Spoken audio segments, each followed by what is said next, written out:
live from the Randy Pitchford Memorial Studios in beautiful, I don't know, the moon, because I got sent there shortly before this show. It's Impossible Coin.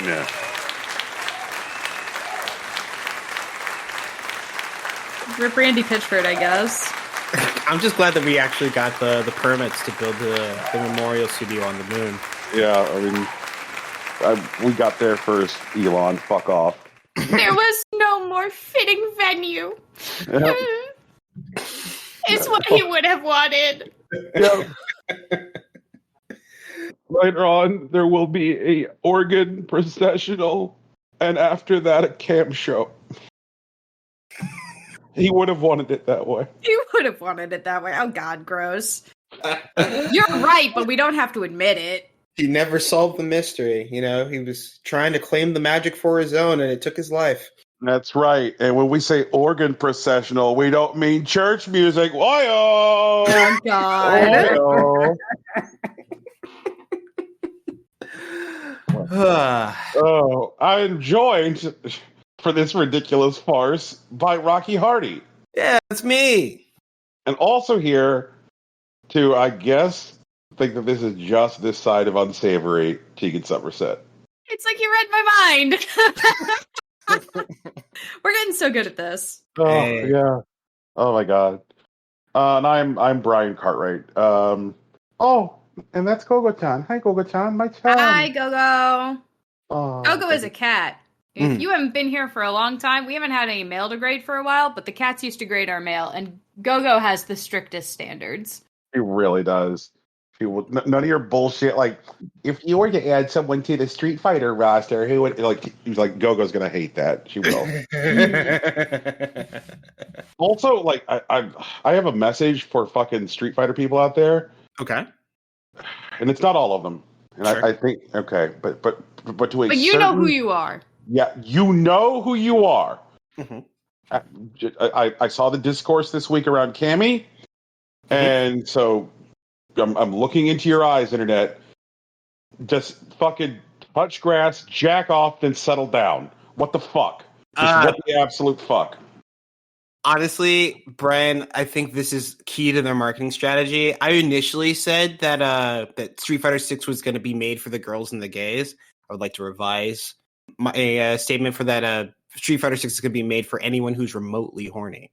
That's what's happening. Street Fighter 6 is big horny. It's fucking big horny. But like, and the thing is I'm fine with that. But the reaction to how horny Street Fighter 6 is, like, people are reacting to it like they never get a chance to be horny. Like it's like their first trip to the Sizzler in years. Well, and you got to remember, Brian, like Street Fighter fighting games in general are definitely degenerate friendly, and I don't want that to change actually. But like the cost of doing that business is having people like this. But I mean, okay, like, and this is a conversation we've had on the show before. There's good horny and there's bad. We were having that conversation before this show, regarding Patreon. It's true. Yeah, but like, there's good horny and there's bad horny, and you would fucking look at this discourse around Cammy specifically, and you would think that like this is the first time that these people ever felt any body part engorged with blood. That you would think that like. You would think they're like, what's this new feeling? Like you just, I'm like, what is wrong with you people? What the fuck? I'm learning so many things today. Wow. That's what happens when we record on the moon, Tegan. That's what happens when it's moon time. Yeah, that's true. Yeah, I brought this on myself. I regret all of my life choices. Oh, God, I'm just so fucking glad we got the permits. My God. R.I.P. Randy Pitchford. Oh, that's so good. Are y'all going to be Wait, did he really die? Hang on, I have a question. No, did he's he really still alive. die? No, Okay, Randy good. Pitchford's still Okay. alive. I may as well check. You never know. If Randy Pitchford dies between recording and posting time, it's not us. I swear to God. It's not us. This tweet will have aged poorly, but also. Cheeks is just trying to avoid another Demi Lovato situation. I get it. My God. It's fine. Oh, God, the Demi Lovato situation. Oh. I hate to say it, but I don't know what happened. Hello? You don't remember that one day where like we were talking about Street Fighter and Brian decided to mess with my news report and then we both decided to gaslight you into thinking that Demi that's Lovato right. was the Street Yeah, and I was very developer? confused. Yeah. Mm-hmm. That was a good time. Yeah, that was a time. Still one of my favorite bits. Yeah. Street Fighter has been like a weird magnet for, I guess, like bits that are okay on the show because we're like, well, okay, what about the Mad Men cross Street Fighter, like idea that, that's how like Going Ham came about. And Going Ham is still such a good title. I can't wait to like pitch that to an aging John Hamm, like he's like 70 or whatever, and we just want to use the Mad Men likeness. And then like we already talked to, wait, is it Matt Mercer? That's not his name. Brian, who's the showrunner for fucking Mad Men? Matt Weiner. Thank you. Yeah, it's we get Matt Weiner. Like we already talked to Matt Weiner. He's cool with it. And we talked with everybody and you're our last call. We're super excited that you took this meeting. Yeah. We just want to see if we could use the Don Draper likeness in our fighting game with your blessing. Wait, did we record a watch along for Confess Fletch, or did I have a stroke? No, we did that. Yeah. Okay. All right. We did? Yes. Oh, I had a stroke. I don't remember it. It was the movie I that famously at this point though do not remember anything that we've watched. Yeah. If The Rock should be in a Fast and Furious movie is like any indication. That was a good day. I do remember that. Oh my god, that's the one that just it's like this guy. He looks like he should be in a Fast and Furious movie. It's like you know what movie? You know what movie he would be really great in? Fast and Furious. I think he'd be great in it. You're just like we have watched 2 movies with this man in it. Okay, I just verified because Rocky. I want you to know I just went to my email and I want you to let you know that I do not have the Confess Fletch watch along. God damn it. These things happen. Hey, patrons, we got some content coming for you. Yeah, good news. Surprise. Good news, everyone. Extra content or something because we forgot it existed. No, I could have sworn. I'm checking. God damn it. I literally just. I haven't sent it to you, but it's okay. I was gonna say, if not, then behind the curtain, that's our next watch along. I mean, it is. Look forward to it. But they know that. Oh no, go ahead. I was gonna say, people who are in our Discord know that that's the next watch along because they watched the latest Duck Race. So the Duck Race. Oh, that's such a fucking good bit. I love that. I love the Duck Race. Mm-hmm. I'm rigging the Duck Race next time. You can't rig the Duck Races. I'm gonna rig the Duck Race because I'm gonna set up the Duck Race and I'm only gonna put 1 movie in it. Tegan, that's not how this works. Duck Race. It's just gonna be which duck wins. It's the same movie. She just puts the same movie 5 times or whatever. Yeah, exactly. God damn it. It's gonna be How to Train Your Dragon. Oh man. My fucking god! I'm being threatened again. Full transparency. It's a great movie, and Brian will cry. I'm being threatened in my own home. Oh man. Oh. Well, we do have the technology For home. Also, your address. That's true. It was most recently used by one of y'all for a lovely coffee table book. Yes. Oh my god. I only hope that after we're done, like dedicating the Randy Pitchford Memorial Studios, that we're ready to proceed on further out to planet Mars, where we will dedicate the Tommy Tallarico Memorial Amphitheater. I think he'd love that. Yeah. I think he'd actually love that, and so we shouldn't do it. I mean, that's fair. I get that. But he'll be dead. He won't be able to love it in real time. Oh, yeah, that's true. Yeah. That's true. But also, while we are a podcast about video games, I do want to get in front of it and say, hey, some weeks we play a lot of video games, and some weeks we talk about a lot of stuff in the industry. This is going to be an industry-heavy episode that's going to happen. Prepare yourself. Rocky, you don't have to apologize for our format. They're our friends. It's not apologizing for the format. It's just letting them know what they're getting into. Yeah, right. I didn't have an apology. I'm just letting people know. I'm giving them a heads up. I'm letting forecast the content.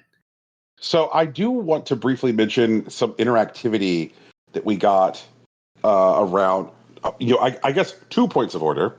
Okay.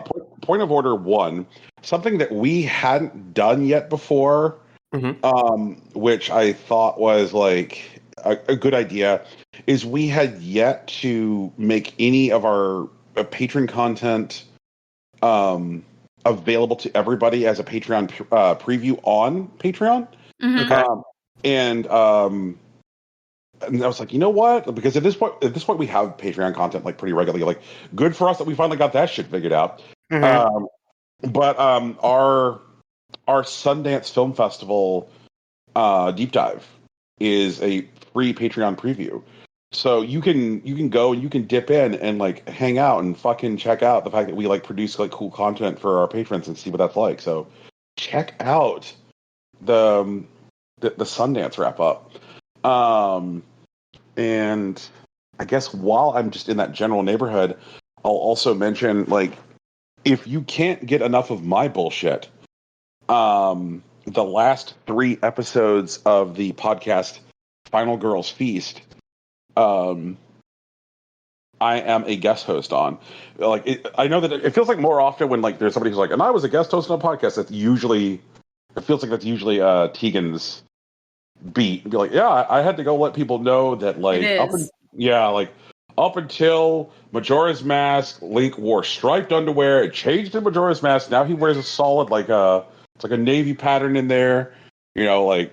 Oh my god. God damn it. You know what? Oh, do you actually have strongly held thoughts on like the history of Link's underwear? No, but before Tears, I just realized that before Tears of the Kingdom comes out, I have to do an updated Zelda timeline. It's a fucking loop. So that I can once again be right, as I always am, with Legend of Zelda content. And that will also come to the patrons sometime before May. So, shit. I forgot about it. I'm gonna do such a better job this time, Rocky. I swear to God, I promise. It will be a lot less confusing because I won't go into that manic, weird state that I go into sometimes. I mean, you can go into the manic, weird state. I'm sure people like that. I launched myself to like fucking Saturn just by doing nothing but talking about the timeline. Jesus, I'm much better now. I have a tether. It's okay. Well, you know, being grounded is important. Where is it? Where is this thing that I want? Okay.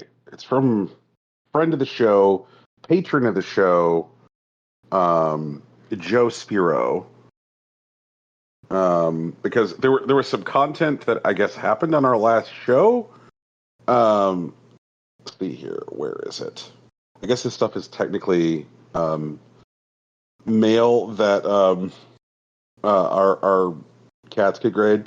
So we have a response from Joe that says, I'm really hyped for Metroid : Cum. Also, I'm pretty sure that Luigi's Mansion plus Cum is just Waluigi's Mansion. Oh my god. And I guess I did want to put it to y'all, like, one, I don't even remember this bit. You should know, I don't remember us talking. I don't remember Metroid : Cum. What the fuck were we talking about? It's because, Brian, you usually tune us out when we talk about Splatoon. But we were talking about specifically how sniping was fun in Splatoon, which made you think about Sniper Elite and shooting people in the balls and how that's a specific type of euphoria. And I said, that exists in Splatoon. You play as Team Cum and you play as a sniper in the last game. And that led you to speculate that Splatoon probably doesn't need to have the Cum references because there are other Nintendo properties that are good for it, which are Metroid Prime Cum and Luigi's Mansion. Let him finish. And we got another response, which was somebody being like, "It's Guigi's time," and I'm like, I'm so glad that like the people like listen to the show. They're like, yes. I am here to connect and engage with your fucking cum content. Oh my god. Well, I'm glad you're happy about that, Brian. But I don't know. Like we like. I guess it's at this point. I feel like it's on brand for us, and so we can all take that away and deal with that our own personal ways. But the other thing was, friend of the show, Julian Rincon. He was like, yes, Sinistar, and like he really resonated with the idea that like the voice of Sinistar is like scary, and that when games are going for like that retro video game aesthetic, they're not actually becoming scary in the way that like retro video games are. For sure. Yeah, and it's such a weird I remember there was something I saw earlier this week where somebody was doing like a PS1 style game, and I was just like, no, you're not doing it. You're not fucking doing it. Like, it looks old, but it doesn't look scary. Yeah. It's too clean to be scary. So make your old games scary. Like, there was something else I saw this week that made me think about like how old games feel scary now. Mm-hmm. It was just a clip of the first person perspective part of Namco Museum. Okay. Where you're like wandering around looking at artifacts about Namco games. And it was really remarkable how like time had now made that space seem like so weird and unpleasant and like off-putting. And I was just like, yup, don't like that. I don't need to see the Pac-Man exhibit, sir. No. And just and it's interesting how like things that are like legitimately old can like age into being scary because like your perspective on like what is appropriate for like say first person POV like recalibrates. I'm just like, yeah, I'm like, no, this doesn't work anymore. So now this just feels wrong in a way to my eyes. I think it's because like games, especially now, because they contain they have the ability to give you so much more information. Yep. You're actively looking for it in modern stuff. And so when you get to older stuff that like may not even actually have the capability of sharing that information to you, now reads as like missing space.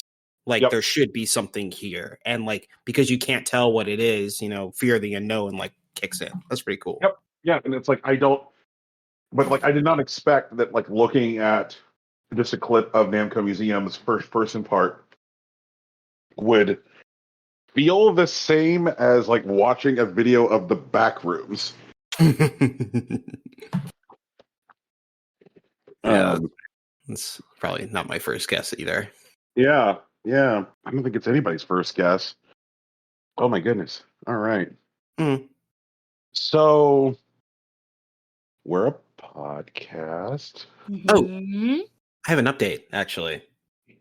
About us being a podcast? Not exactly. Okay. But I know on the last show I talked a bit about my League of Legends check-in. I don't want to do this every week, and I'm not going to. But I'm going to do this one here because I made it to silver. I remember one of the things that I was struggling with was that I had figuring out what to do on a macro level, like in the middle of the game. So then I sat down and I did some research, and it turns out there are some schools of thought, some of which that I agree with. And it slotted very well into like my game. I put together a good win streak and I made it to the next tier. I feel like I have an update which lives in the same neighborhood as this then, Rocky. Okay. Ooh. Someone broke through to Diamond 5, baby. Let's go. Congratulations. Yep. Whenever I hit one of those levels that I know that I then can't fall below in that month, or like it's creating the new floor. Right. Yeah, I'm like, that's right. I will say this: once I hit Diamond 5, oh my fucking god! Like I'm now, I'm now running into like every game is like an intellectual. Like it's like there's like. Oh my god! I love that for you, honestly. Yeah. But Brian, I'm in silver, so I'm playing with a bunch of shitheads who are misanthropes who hate everything about the game and the people that are playing it, including themselves. Oh my god! And I still gotta walk through these people to get to where I want to go, which is why I'm pleased to announce that I'm going to be taking a break from ranked for the time being. Like, I know I have until the end of the season to hit gold, which is another 4 tiers or whatever. Right. So I'm going to sit my ass down in like normals and like practice tool and develop some new strategies, expand my champion pool, improve my mechanical sensibilities. And then hopefully I'll just be able to walk to gold, but I'm not there right now. So the duality of man. Is the top rank in LoL legend? Is it like, do you become legend? Like, is that the top rank? it's a challenger specifically because Okay. so like the tiers actually go at this point: iron, bronze, silver, gold, platinum, diamond, master, grandmaster, and then challenger. Once you get to master, you are actually subject to like a time degradation, so that you need to play consistently to maintain your rank, or you'll start losing points for just sitting around. Yep, that's legend in Hearthstone. And challenger specifically is the tier from which pro players are pulled from, and streamers will like regularly make accounts to basically climb up to, say, diamond, which is like outside of like most players. Like I think maybe like sub 5% of players are actually in diamond on the planet, and then like they'll push all the way to challenger. Like challenger, like there's a guy that I used to watch a lot, Gosu, who also plays the same role I do, as a marksman, and he'll like regularly like set up an account for like the end of the year or whatever, and he'll just sit down and grind from like a baby account to challenger or to diamond in like 24 hours. And he'll just sit there, play nonstop, and like full brain on, win as many games as possible to try to climb all the way there, and placements, and so on. Yeah. Oh my god, that sounds like a fucking nightmare. It's wild. I watched one of his he climbed like from like a fresh 30 account to diamond in like 2340. And like his final like win count was like 28-5. But like I watched like bits and pieces of that stream, and I know he has like a YouTube video of it that is watchable, and he's just like trashing people. It's so wild. Like it's the difference between him being like a semi-pro player and like everyone else is just astronomical. It's man. There is something about people who like commit to whenever, like, say Kibler's like, okay, I'm just gonna make an account on the EU server, and it's like, and I'm gonna free play to legend. Yeah. And I'm just like, you fucking madman, you fucking madman. And then he does it, and I'm just like, and it's just like, it's like, man, like I get in there and I get into these fucking games, and I'm like, I can feel my brain sweating. Right. And, yeah, and I'm just like watching Kibler, and I'm just like, oh, you handsome devil, like just fuck you, like just fuck you. He does the thing that like I wish more streamers did, like more like pro level players. Okay. Where he like very, very clearly talks about his thinking. Where he talks about, like, he's like, here's why I'm making this move. Here's why I do this. And like I really appreciate like that. Like I like when someone's like digging into like the underlying philosophies of their strategy, like that's enormously helpful to me as a person who like plays the game a lot. Mm-hmm. Like that's cool. That's helpful. And like there are so many people who are like they'll watch Kibler's like there's a special place in hell. I'm not sure which like circle of hell it is. Yeah. But people who show up to Kibler's stream and will just like type one word in chat that go misplay, you misplayed. Yeah, I hate that shit. I'm like, it's like, fuck you. Like, it's like, he did not, like, no. Like, do not, like, just don't. Like, the number of times, like, someone will go, like, oh, like, wrong order law. He's like, no, not order law. Which way he then, like, will sit there and, like, explain, like, various, like, board level interactions and tell them why it isn't order law. Yeah.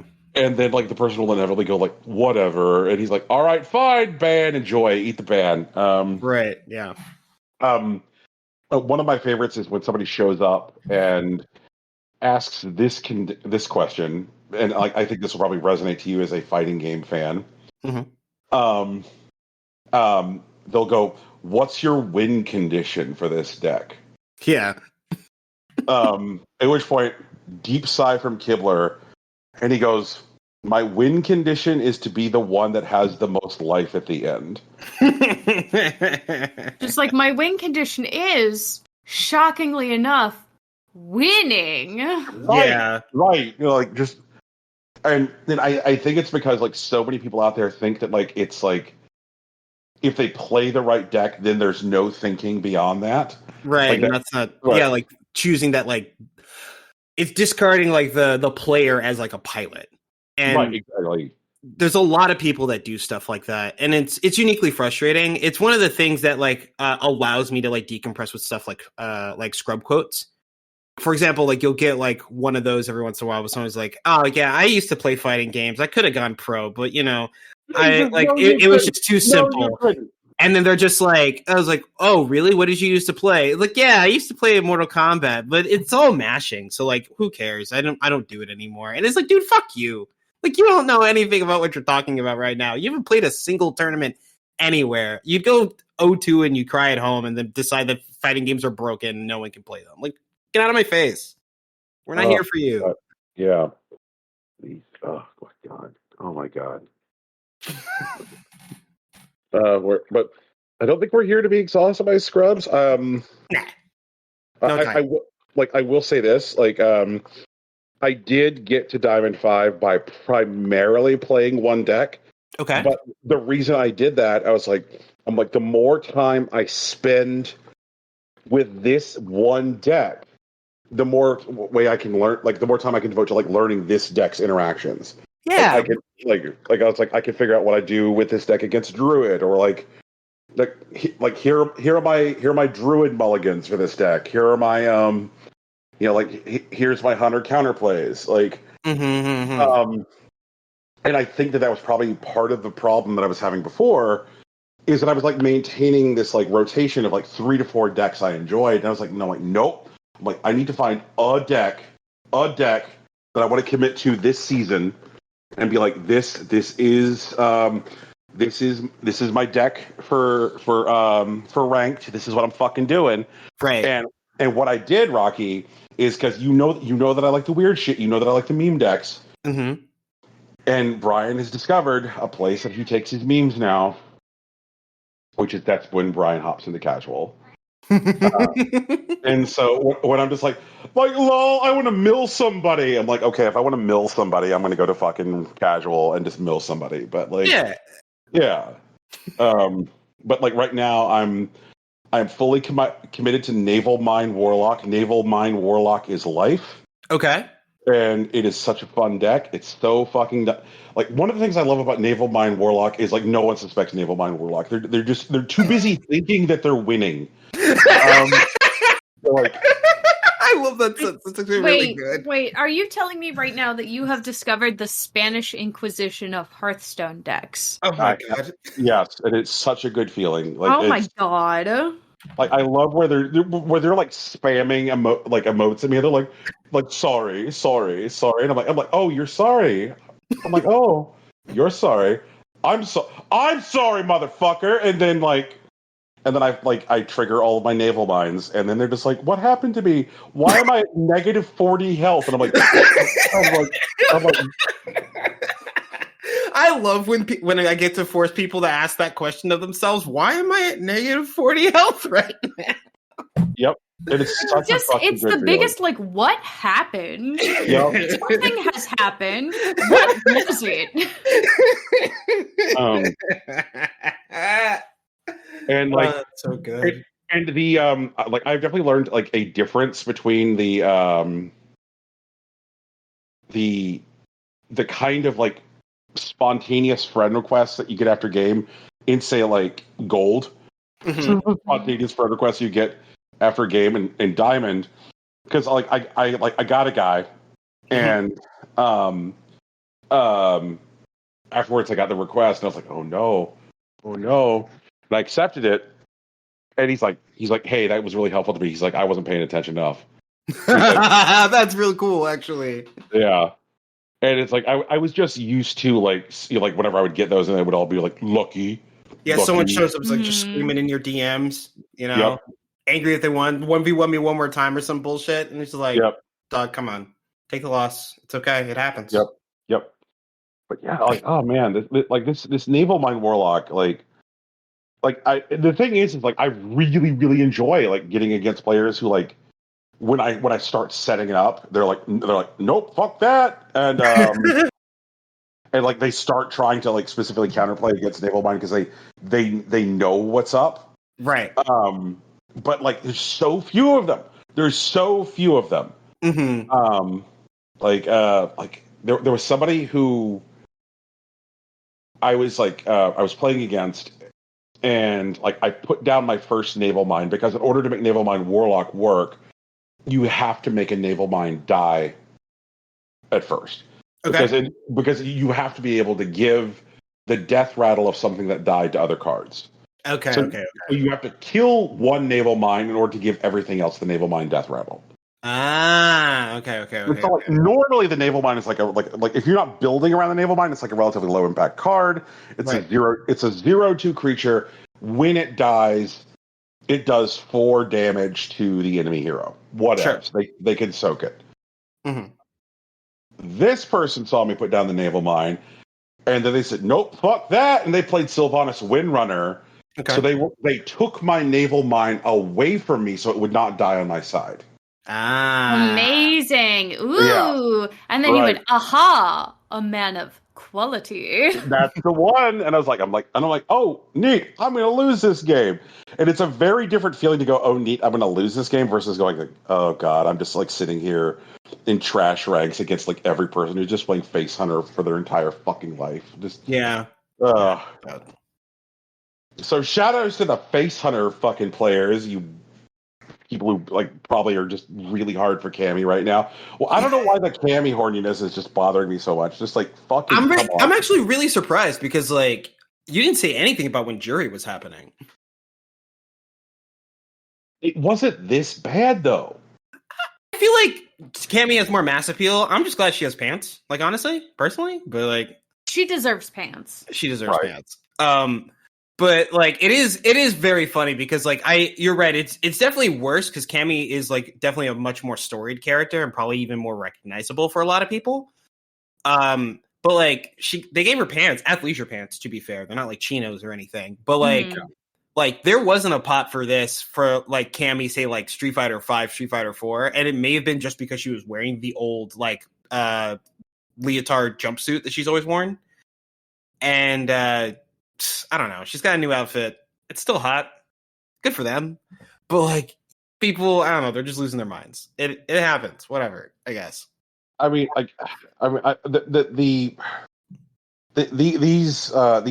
quality, like she is definitely like Cammy Camel Toe now, and it's just I just oh god, like the number of people who are like grabbing stuff from like character reveals and grabbing stuff and just being like, hello, hi, like, have you noticed Cammy's ass? I'm a Cammy's ass enjoyer. And I'm like,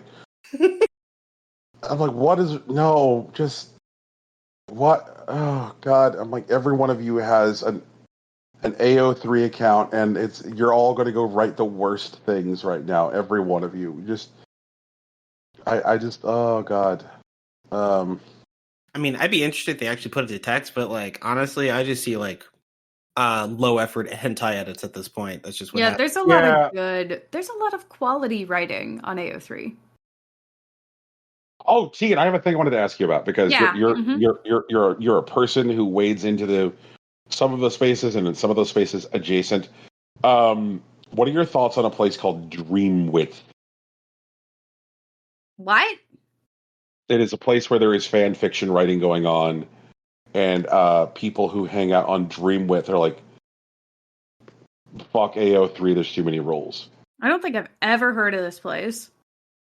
I went and I took a look at it, and the thing that immediately drew me in was that it is very obviously based off of the old LiveJournal architecture. Mm-hmm. Oh, interesting. And I was like, whoa, hey, this feels familiar. Like, there are synapses firing, memories, like, unspooling, and just I'm like, this is this is the thing. This is the thing. So a mark of nostalgia. Yeah, which was weird too, because I'm like, oh man, like we're now at a point where there's nostalgia for earlier versions of the internet, which is not a thing that I suspected. Like back in 2000, I did not realize that there would be a point where I'd be like, oh yeah, like one day, like I'll look at a website and go like, oh, this website reminds me of this website from 20 years ago. Like, what a time! What a time! What a time. The fuck are we here for? I don't know. Video games. Video games. Oh yeah, that thing I say sometimes. We are a podcast ostensibly about video games. Mhm. Oh, Yeah. Rocky, I think that you're the one who has video games this week. Do you want to? I do. What's it called? I want to talk about Chained Echoes because holy shit, Chained Echoes. Chained Echoes is wild. Holy man. shit, Chained Echoes, honestly. Brand, what the fuck is happening? So like I know we were talking about that like last week we got lore dumps. This week we got more lore dumps. Holy shit. We have a young girl. Okay, so there is a power system in this story centered around magic. Magic is weaker than it was in past times, and the in-universe explanation for it is that there are more people on the planet, and that requires like a sum total amount of souls that was here at the beginning of like creation or whatever have been repeatedly fragmented, which has devastated humanity's connection to mana. And that's why people can't really use magic anymore. However, there is some being that seems to just feed on personal tragedy, that whenever someone on the brink of death who has experienced some exceptional tragedy and has a very powerful emotional response to it can call forth this creature who will make a bargain with them in exchange for something and give them incredible magical power. For example, a young princess, Amalia, where everyone in the royal house, of which there were like several like children, were all killing each other for a shot at the throne.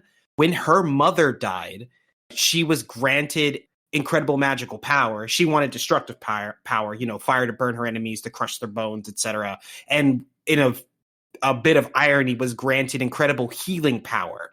And when the king finally awoken from his coma and summoned all the remaining progeny to a dinner where they hoped that no one would poison the dinner because they were all there, and if they all were poisoned, they would all die. Amalia, who had healing powers, was the only one able to like counteract the poison in her body while it was killing everyone and watched everyone around her die. That was just a thing that happened. Yep. In the game. All of her siblings specifically. Her father also did not die. But all of her siblings fucking died at dinner. And that made her the sole heir to the throne. And that's just one background lore dump thing that happened. And then Chain Echoes also took a shot at Full Metal Alchemist. Essentially, like there was so there were like a father and son. And they were part of like this ancient like cleric order or whatever, and they get raided by bandits. And the son is murdered, and he makes a deal with this same being, and he traded his body to have his soul moved into a suit of armor and had the ability to like move in it. And so like he started fighting back against the bandits. The bandits overpowered him, and then the father got mortally wounded, and then the father gave up all of his limbs and was given the power to control metal. And so he took his son's now living soul armor body and forged it into new limbs and fought off the bandits.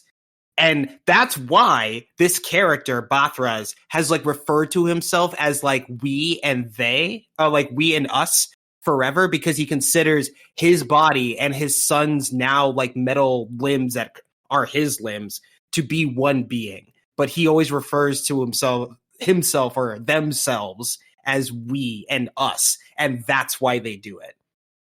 And I'm just like, this is fucking wild. And like I think it's a really cool idea that they're really swinging on like these big ideas in this RPG. And like in addition to all the other cool shit that's happening, you still have mech controls.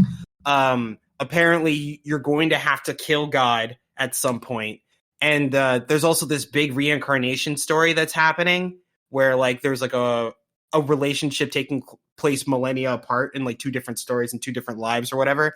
But it turns out you aren't the subject of, or the protagonist rather, Glenn, isn't like the person that was in love with like the girl from the past, but actually the one that killed her. Like he was like actually her murderer, and that like truth has like shattered his mind. And now he's in a coma. Yeah, it's like they did the Link and Zelda thing, but instead of Link, it's actually Ganon. Yeah, they just did that. That's where we are right now. And it's just...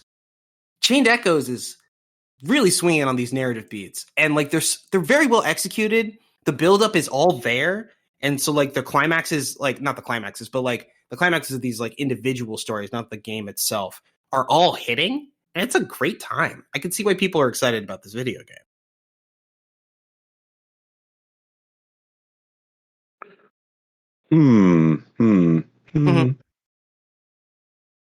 See here, where is Chained Echoes? I put the Steam link there. I think I can't remember if it's actually on consoles, but it probably has to be, right? It is. Okay. Yep. Switch, PS4, PS5, Xbox, Windows, etc. Yep. Okay. Yeah, man. Chain Echo slaps. And like, it has like a lot of the modern things, like no random battles, streamlined gameplay. Like one of the cool things that you can do after you have the mechs is that as long as you can actually summon the mechs, which means like you're not in a cave or something, you can actually fight any overworld battle in a repeated area with the mechs. So instead of like doing 3 turns where you're dealing like maybe triple digit damage, you can deal 4 and 5 digit damage with the mechs against the same enemies. And the game is just prepared to deal with that. It's very cool. Also, like, traversal's faster with the mechs. You get an airship relatively early, and the whole world is just like re-accessible. Fast travel is available from like the first time you walk into a new zone at the beginning of the game. It's very cool. Yeah. Okay. Like I'm now doing like a little like quick reading about Chained Echoes, and it's like nobody told me that the guy who was the lead dev on this that he's like, yes, my favorite game is Terranigma. What the fuck? That did happen. Yeah. And then he cites Terranigma as a primary influence on this game because, like, you were talking about this stuff, and like you were talking about like the arms, like that are like the reforged armor that is like his son, and so then like and like this change in identity. And I'm like, man, this sounds like a quintet game. And I think I need to play Chained Echoes. You should. It's gonna be long though. It's gonna be 9 million hours. I don't think so, actually. It's gonna be 200,000 hours. So I've been goofing a bit on the game for sure. And I'm about 30 hours in, I think like maybe 35, and I've hit the third act of the story. And so I personally expected to finish it in under 45 hours. But when I was starting it, like I definitely saw people who like came into the chat when I was at the beginning saying that they spent about 20, 25 hours with it. And so like there probably is like a much more like streamlined way to play the game. I'm also like reading everything out loud, which definitely adds time to it. Mm-hmm. That's true. So like I think the game is actually relatively light in terms of like length, in terms of like RPGs. Because I know RPGs, like usually you sign up for about a 40, 60 hour thing. And while I think like maybe 100% run of Chained Echoes might take a while, like if you're getting through the story, like I think you can actually get through it relatively quickly. I'm just going to check how long to beat real quick before. Yeah, main story 31 hours. Main plus sides 42 and a half. Completion is 59 and a half. Oh wow, that's not bad at all. Right. That okay. That's definitely all right. All right. It's getting. Ooh. Okay. That's better. I like that. I also started Octopath Traveler 2, and started is probably not the right word because my demo progress carried over. And there are some things that I forgot about the initial game that I wish I had remembered when I started up again. Which is, I think, when I started the initial game, there was some sort of wall that like stopped me from grabbing all 8 characters like right from the jump. Mm-hmm. I forgot what it was, and there is something like that in Octopath Traveler 2, as far as I can tell. Like, there's a ship that like requires, at least from the side that I started on, requires me to have a significant amount of currency, and I wasn't like prioritizing like saving all my currency so I could just move over. And so I'm having to like backtrack and do some of the chapter 2s before I grab all 5 people. And I wish I had remembered that previously. Also, I did actually lose about 40 minutes on stream because I forgot that for you to start a like secondary chapter, you need to have the character whose chapter is starting in your party to trigger the event. But the way that you switch party members is by going into a town, going into a tavern, and then switching the party member. But I didn't switch the party member before I got there. And that's something I wish I had remembered, because I definitely lost a lot of time. Like, how do I trigger this event? And like, I did other stuff. Like, I did some side quests. I got a bunch of items. I leveled up a bunch. Mm-hmm. But like, I straight up forgot that that's like the thing that you need to do to trigger these chapter events. Outside of that, like, Octopath Traveler 2 is definitely a significant improvement on the first game.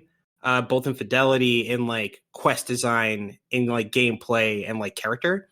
All of it's very good. The voice acting is excellent. I do like actually that the quest shapes isn't just like you talk to 3 to 5 people, you learn some reveal about the character, and then you do a boss fight.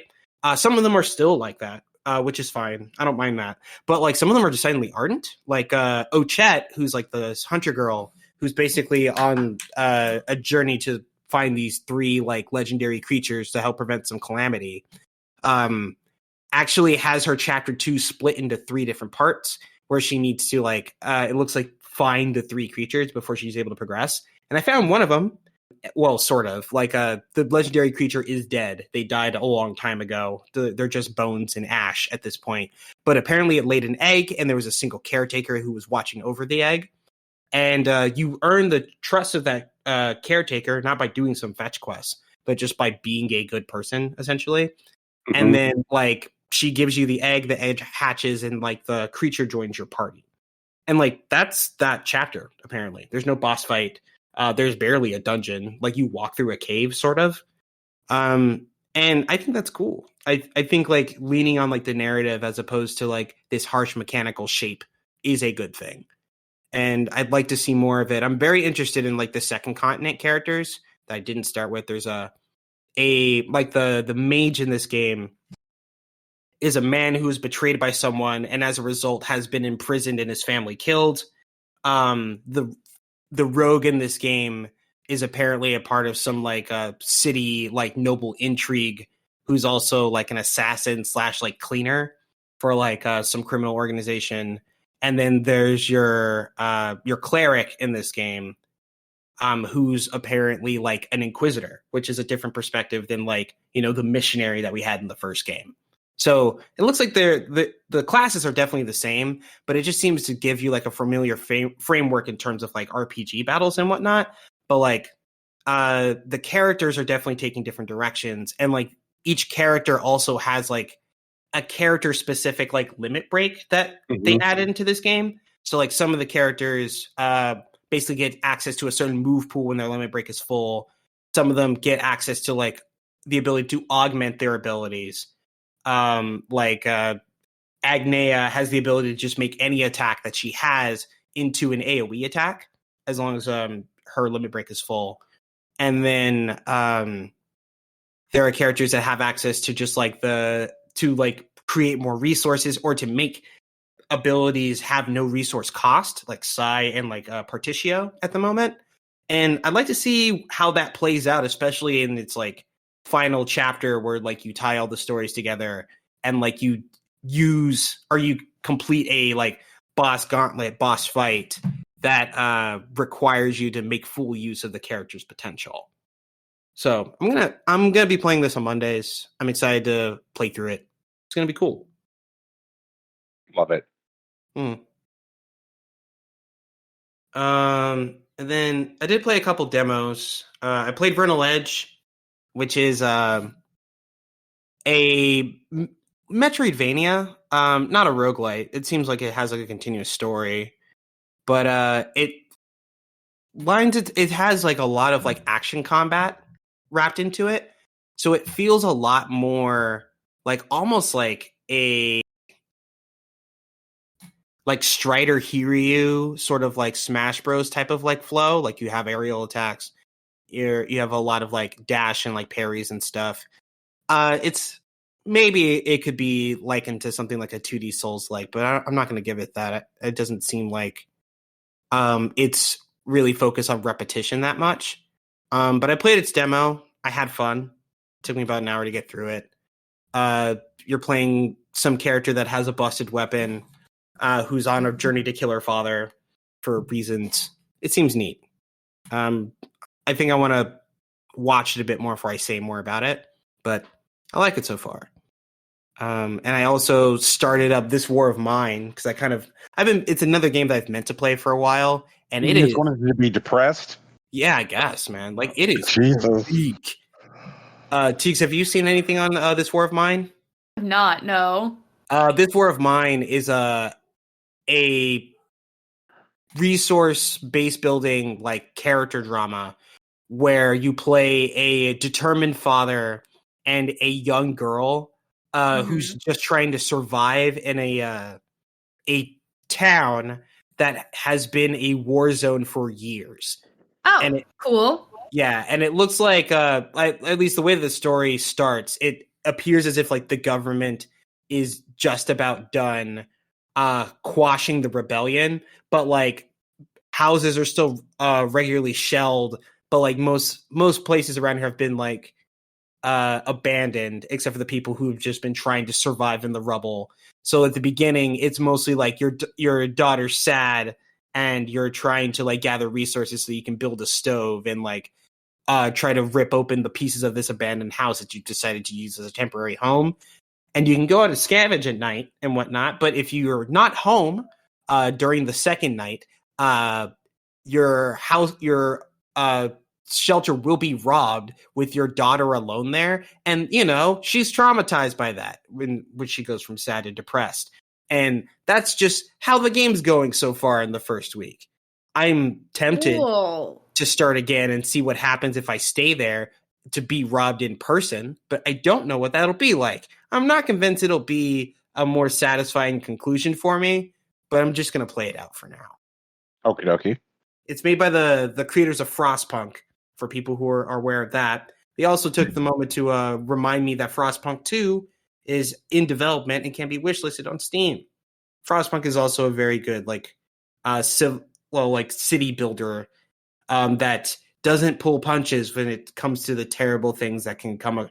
That is one way of putting it. That is one of like you can you can decide if you are into things like forced labor, or you're like, okay, your choices this winter are forced labor or children starving to death.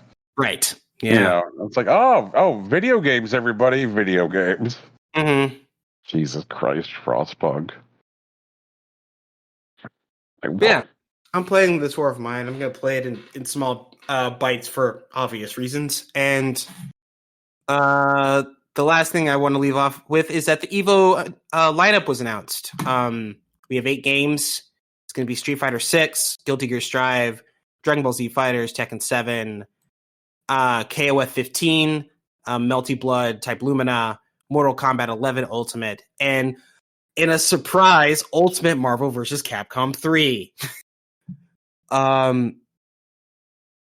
So,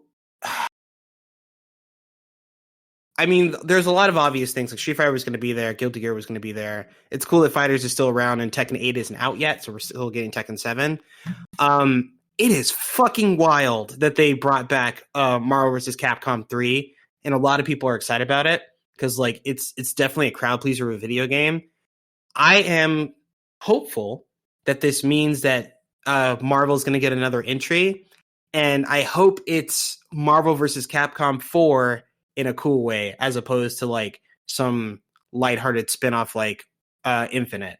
And I'm not going to trash Infinite because it is ultimately a good video game. It got there, but it's just not fun to look at, and it's nowhere near as fun to watch as like MVC3 was. Right. And Mortal Kombat 12 was also quietly announced. On an earnings call. What the fuck? Yeah, right. So like I think they're saving like the big reveal for Evo. So that could be cool.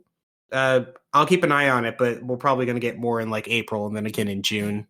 I'm so glad that like Zaslav has figured out how to fuck up video games on an earnings call. Like before it was just like, hey everybody, I'm David Zaslav. I'm here counseling movies, and ruining HBO Max. I'm David Zasloff, and here he's like, "Hi, I'm David Zasloff. I'm eating Ed Boon's thunder." Like, what the fuck, man? I don't know. No, man. It does suck that DNF Duel didn't make it, because I like DNF Duel. I think it's fun. But like a lot of people think it's like cheap, and there are a lot of people definitely dropped it. I think it's like in very low numbers on Steam right now. Yeah.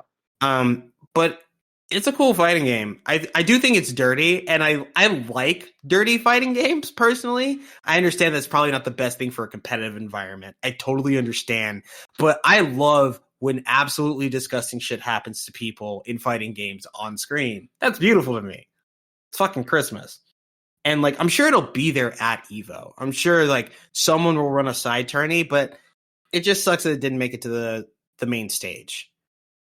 Also, however you feel about like in-person events, there are a handful of games that did get rollback that did not make this cut. Like Sam Show got rollback, didn't make the cut. Grand Blue Fantasy Versus also didn't make the cut and just got rollback. And those games may have their own problems, but it would have been cool to see them, especially since there are traditionally 9 games at like Evo's like main stage, and this one only had 8. So I don't know what that's about, but I don't know. Maybe Sony has a vision. Who fucking knows? Maybe Sony has a vision is a thing that we could say in so many conversations. Oh yeah.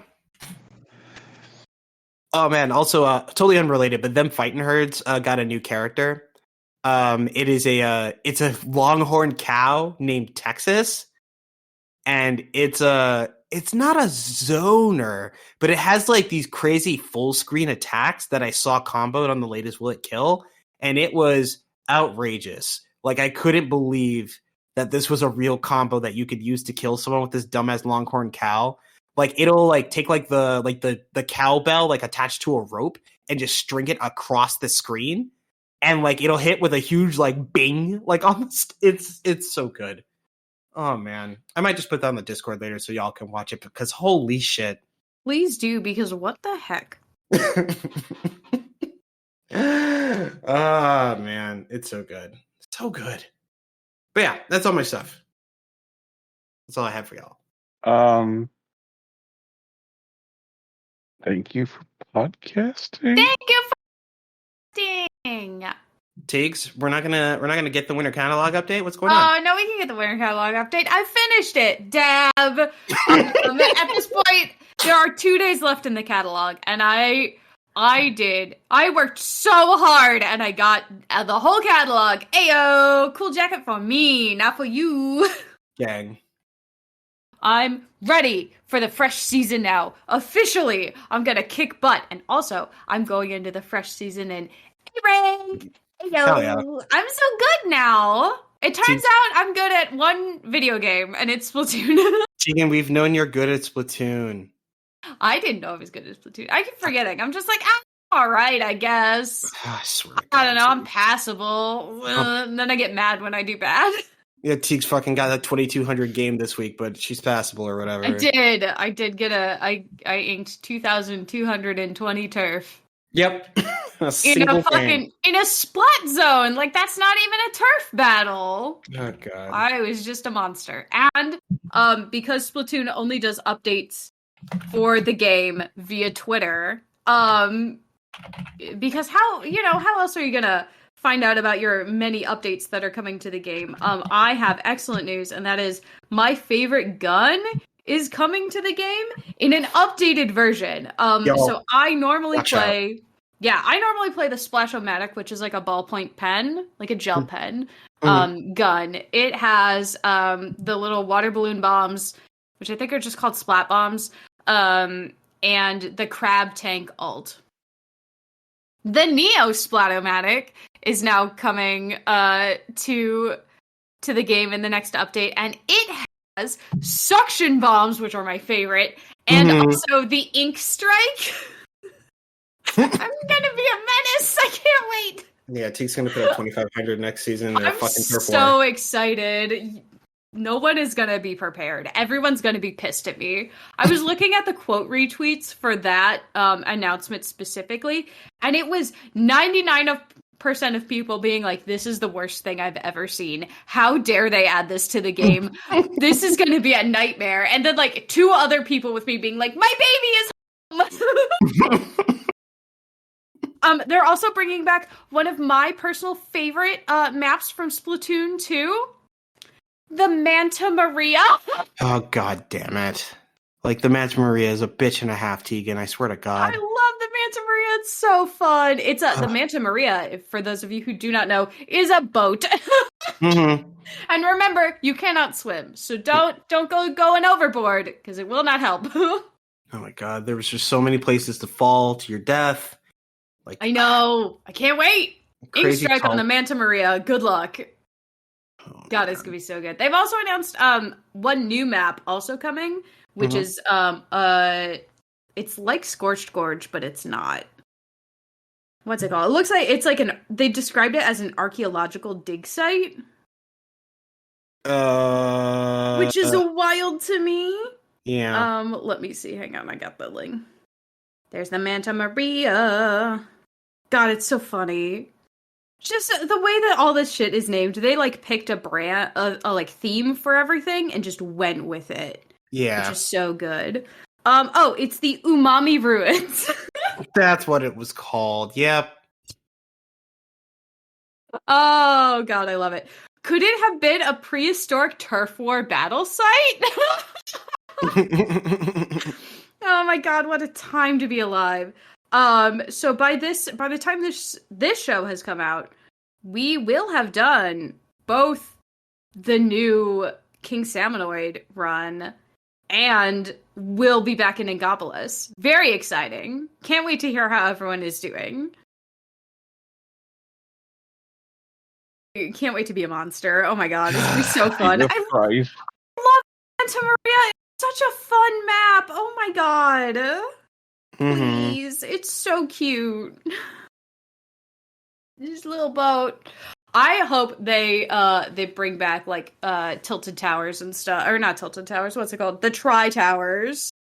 The fucking parking lot map. Oh my god. That was my favorite map. It's just zigzag all the way down and zigzag all the way up on the other side. There's like, it's so small, but because of the varying levels, it gives like both good coverage and good vantage points.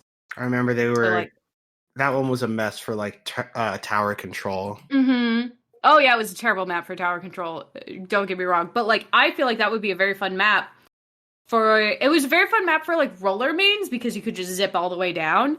And also a good map to practice sniping on. That was where like the E-liter really gained popularity back in the day. Back in my day. God, I'm so excited. I've also been learning a lot because now that I'm in A-ranked, I'm starting to play more with specifically ranked Japanese players, even when I'm playing in like what would be considered off times for them. Which is, wow, I'm learning so many things, and I'm just learning it by dying over and over and over again in the same spot and being like, I need to approach this differently. Hell yeah. It's definitely working. And like the kind of dread that I get seeing Japanese players in play, I'm just like, oh no, I'm gonna learn so much here. It's very fun. I'm excited. I hope everyone else comes with me back to Inkopolis. Please buy your DLC. It's not on the Online Plus thing. So it's just I bet. Store. Yeah, I bet they'll put it out after Side Order comes out. I could see them adding it, or maybe just adding the Side Order DLC like they did with the Octo expansion. But it's definitely not on there right now, so I went ahead and purchased it. Heyo. Word. All right. I want to talk about a thing. I think that both Tegan and I have thoughts on this. I've thrown a picture into chat. of these American Girl twins. The new girls. The new historical dolls. I am spiraling. Like, because I remember, I remember the first time a American Girl catalog showed up in my house, and I remember like which one my sister got. Yeah, who was it? Samantha. Oh, okay, yeah. Yeah. I liked Samantha. Samantha was cool. Yeah. And I'm just looking at these fucking 90s twins. Mm-hmm. And like, okay. Like, and all right, and maybe it's because their names are Isabel and Nikki. Those are their names. And I'm just twins. I'm looking at them, and I'm looking at the absolute chaos of these fucking outfits. Because like they look like time travelers who did an inadequate amount of research. Incorrect. They look like girls. Okay. Oh my god, they're very fun. Okay. Hang on. In order to accurately describe these girls, we have to first tell people where they're from. Isabella and Nikki are girls from the historic year of 1999. Horseshit. They span the decade from glitter to grunge. Oh my god. Okay. So, and I think that's part of the problem is that like there are affectations in their outfit which very much do not look like 1999 at all. Like I'm looking at this outfit with this like pink sweater and this plaid skirt, and it looks very, very circa 1995, like something that could have been from like say the film Clueless. Mm-hmm. And then the plaid shirt tied around the waist is like that's like 94, like at best early, you know, and it's like, all right. And then there's the fucking chaos of this beret. With the buttons on it? Yes, because like berets were hot for like a hot minute, but the reason that berets were hot for a hot minute doesn't feel right about putting on a fucking girl, like a young girl doll, because like there was a reason that berets were popular in 1998 for a few months, and it was related to the president of the United States. Yeah. Yep. You know, and the whole for those of you who don't know, that's like the Bill Clinton Monica Lewinsky thing. Yep. Mm-hmm. Yep. Because there were all these great pictures of Monica in a beret, and then people were like, "Oh, hooray, berets!" And it lasted for a few months. So I'm just looking at these fucking outfits, and it's just like it's like somebody walked into the transporter room and was like, "Computer, 90s outfit," and computer's like, "I don't know, I drank too much last night," and just like provided these. Oh my god. See, I love both of these outfits because this is, no joke, the kind of shit I would see in school. Because I was in middle school during the 90s. Ayo. What? Like, yeah, I was like, so like, this is the kind of shit that people were wearing. It was very much like a weird transitional period for a lot of like my grade, from like the Limited 2 to like the like Abercrombie Aeropostale stuff. Like that was where like fashion wise the transition was happening. And so there was a lot of stuff that was kind of like this, that was like a mishmash between the two. Everybody who shops at Abercrombie belongs on a watch list. I know. No. At that point it's hardly a watch list. Like it's not a specialty. There's like so many people that bought stuff from Abercrombie. Okay, then maybe it just needs to function like points on a driver's license. Then you know, it's like, all right, you shopped at Abercrombie. I've got my fucking eye on you. There you go. Oh well, I better have my entire license taken away then, because a lot of my wardrobe was Abercrombie and Aeropostale. Egan, you bought clothes at Racist R Us? I did not buy clothes. I was a teenager. My parents bought me clothes at the place where clothes would fit. Like, what? I have no control over that. I'm a kid. Okay, did they buy you the Racist t-shirts? No, they brought me long sleeve shirts that had the little bird on them. That was it. So they had the good sense to go in there like, okay, well, we'll explicitly not buy the shirts that have the racism on them. It was a lot of like camisoles and then like those V-neck button-up waffle shirts. Okay. Like, that was the style. Oh God, the waffle shirts! Jesus Christ, Yeah. the '90s and the waffle shirts. There were so many waffle shirts. There's so many decade. waffle shirts. Yeah, I still have some that fit me still to this day. But like, like that's just what there was to buy. It's not like we have tons of options out here in the Midwest. You know. Oh, Tegan, we're on the moon.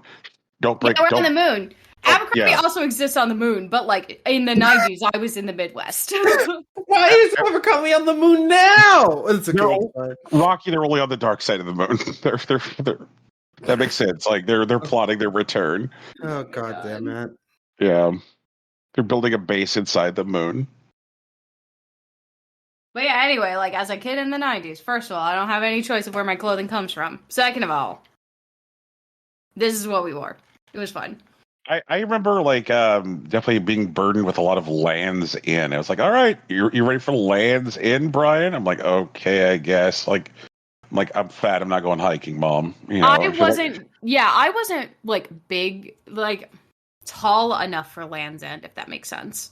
Like they make a lot of also like in addition to like wider clothes, they make a lot of longer clothes.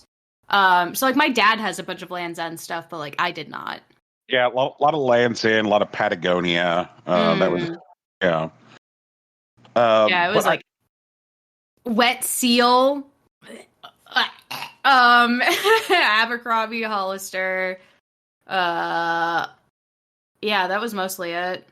Yeah, but I think that the thing about this, like these American Girl dolls that like fucking, melt my brain is like, I remember when I first was exposed to this thing as an idea, like I was like, all right, you're like, here's your American Girl doll. See, she came from a time where they played with the wooden ball in the cup. Or like, oh, look, she saw bicycles with big wheels. Like girls who existed in times that are like grandparents are older sort of things. Right. And these are historical girls, and I'm in my 30s. Like, ooh, it hurts. Yeah, that okay, all right, yeah, you see what I'm saying. You see what I'm fucking saying. One of the Isabel's afraid of heights, like at the Space Needle, right? Makes sense, okay? Yeah. Nikki is afraid of the Y2K bug. Jesus Christ! Which, like, also, though, that was a huge deal.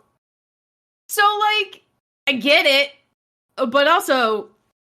Oh God, it's so funny. It's so funny to me seeing these girls. And like, of course they tell you about all the little sets you can get with them. You know, you can get each of their bedrooms. You can get alternate outfits. There's a tennis court and a skate spot that you can get them. And then also one of the things you can get is the Pizza Hut bucket set. Which comes with a personal pan pizza, red Pizza Hut cup, a Pizza Hut bucket book, a little serving tray, a sticker, and the spice and Parmesan shakers, and also a menu. Oh my God, it's so funny. It's so funny. I'm assuming Brian's just ticking down until he explodes. Probably, yeah. Look at this, though. Rocky, I'm going to put this in the chat for you so you can see it. Okay. It's so good. You can't tell me this isn't something that you, like, experienced, you know? There it is. There's the bucket set. All right. Oh my God. Yeah. Isn't it right? It's accurate. It's so accurate. That is period accurate. Oh my God, it's so fun. I love it. So Brian is over here having a stroke, and the reason that Brian's having a stroke is because I'm like, when did Book It end? When did Book It end? Mm-hmm. Hey everybody, here to tell you, Book It's not over. Yeah. Book It still exists. Mm-hmm. And I'm now at the Pizza Hut Book It website, and it really does look like, what if they had the internet in 1984 and someone was just like, let's do this shit. Oh my god, that's so good. And I'm just like, what the fuck is with this like period appropriate website? And they've got some things up here, and they're like, daily reading to your children puts them almost 1 year ahead of those who are not being read to. But children without basic reading ability, when they enter school, are 3 to 4 times more likely to drop out later. The American Academy of Pediatrics recommends parents read aloud with children to strengthen language skills, literacy development, and parent-child relationships. And okay, and then they have some numbers that I think are terrifying. And they're like, 75% of people don't read newspapers. I'm like, friendo. Okay. I'm like, and then they're like, 65% of people don't read magazines. And I'm like, all right, I have bad news. And then we get to like, and 53% of people don't read books. And I'm like, okay, now we're fucking cooking with gas here. But like, people don't read newspapers is not necessarily like a crumbling literacy thing. It is it's a changing media landscape thing, you know. Like, so like that and the magazines thing. It's like, all right, it's like I understand where your heart is coming from, but yeah, this is not about that. This is okay. So it turns out, in 2021, Pizza Hut sold the classic red cups. They put these classic red cups up on the website for $10, and they immediately sold out. Yeah, that sounds right. Yep. And I'm just like, what kind of person would actually buy that cup? And then I'm thinking about it, and I was like, I was literally just Googling to see if I could buy that cup. What the fuck am I talking about? What a time to be alive. Oh my god. God, I wonder if we could just make a Pizza Hut cup. No, it's probably not worth it. What's your favorite Pizza Hut pizza? Why does it not exist anymore? Oh my god. Are any of the Pizza Hut pizzas illegal now? Yes. Oh, interesting. They don't make the dessert pizzas anymore. Oh, that's true. The dessert pizzas used to be thin crust bottom, pie filling on top, and then a zigzag of icing and oat cinnamon crumbles. And it was the best fucking pizza. And they don't sell them anymore. Well, in Texas they do. Like CC's has them. There aren't any CC's in Ohio anymore. Or at least not up here. They all went out of business. Damn, Brian, what do we need to do to get CC's on the moon? Get Mr. CC on the phone. Okay. Call Mr. CC right now. Tell him I need my dessert pizza. Okay, all right, look. First of all, I'm not sure if I have that number. Second of all, shout out to all the thin crust bottoms. Oh my god. Thank you for podcasting. Yeah. God. All right, so I think that's a good spot. Tiggs, do we have more Splatoon news, or should we move into news? No, let's move into news. Wait, I have bullshit. I came here to talk bullshit. My bad. I came here to talk bullshit and podcast, and I'm all out of one of those things. Yeah. Go for it, Brian. What you got? I am into bullshit and bullshit lifestyle choices. Okay. I am into bullshit and bullshit culture. Amazing. Our bullshit connoisseur. That's right.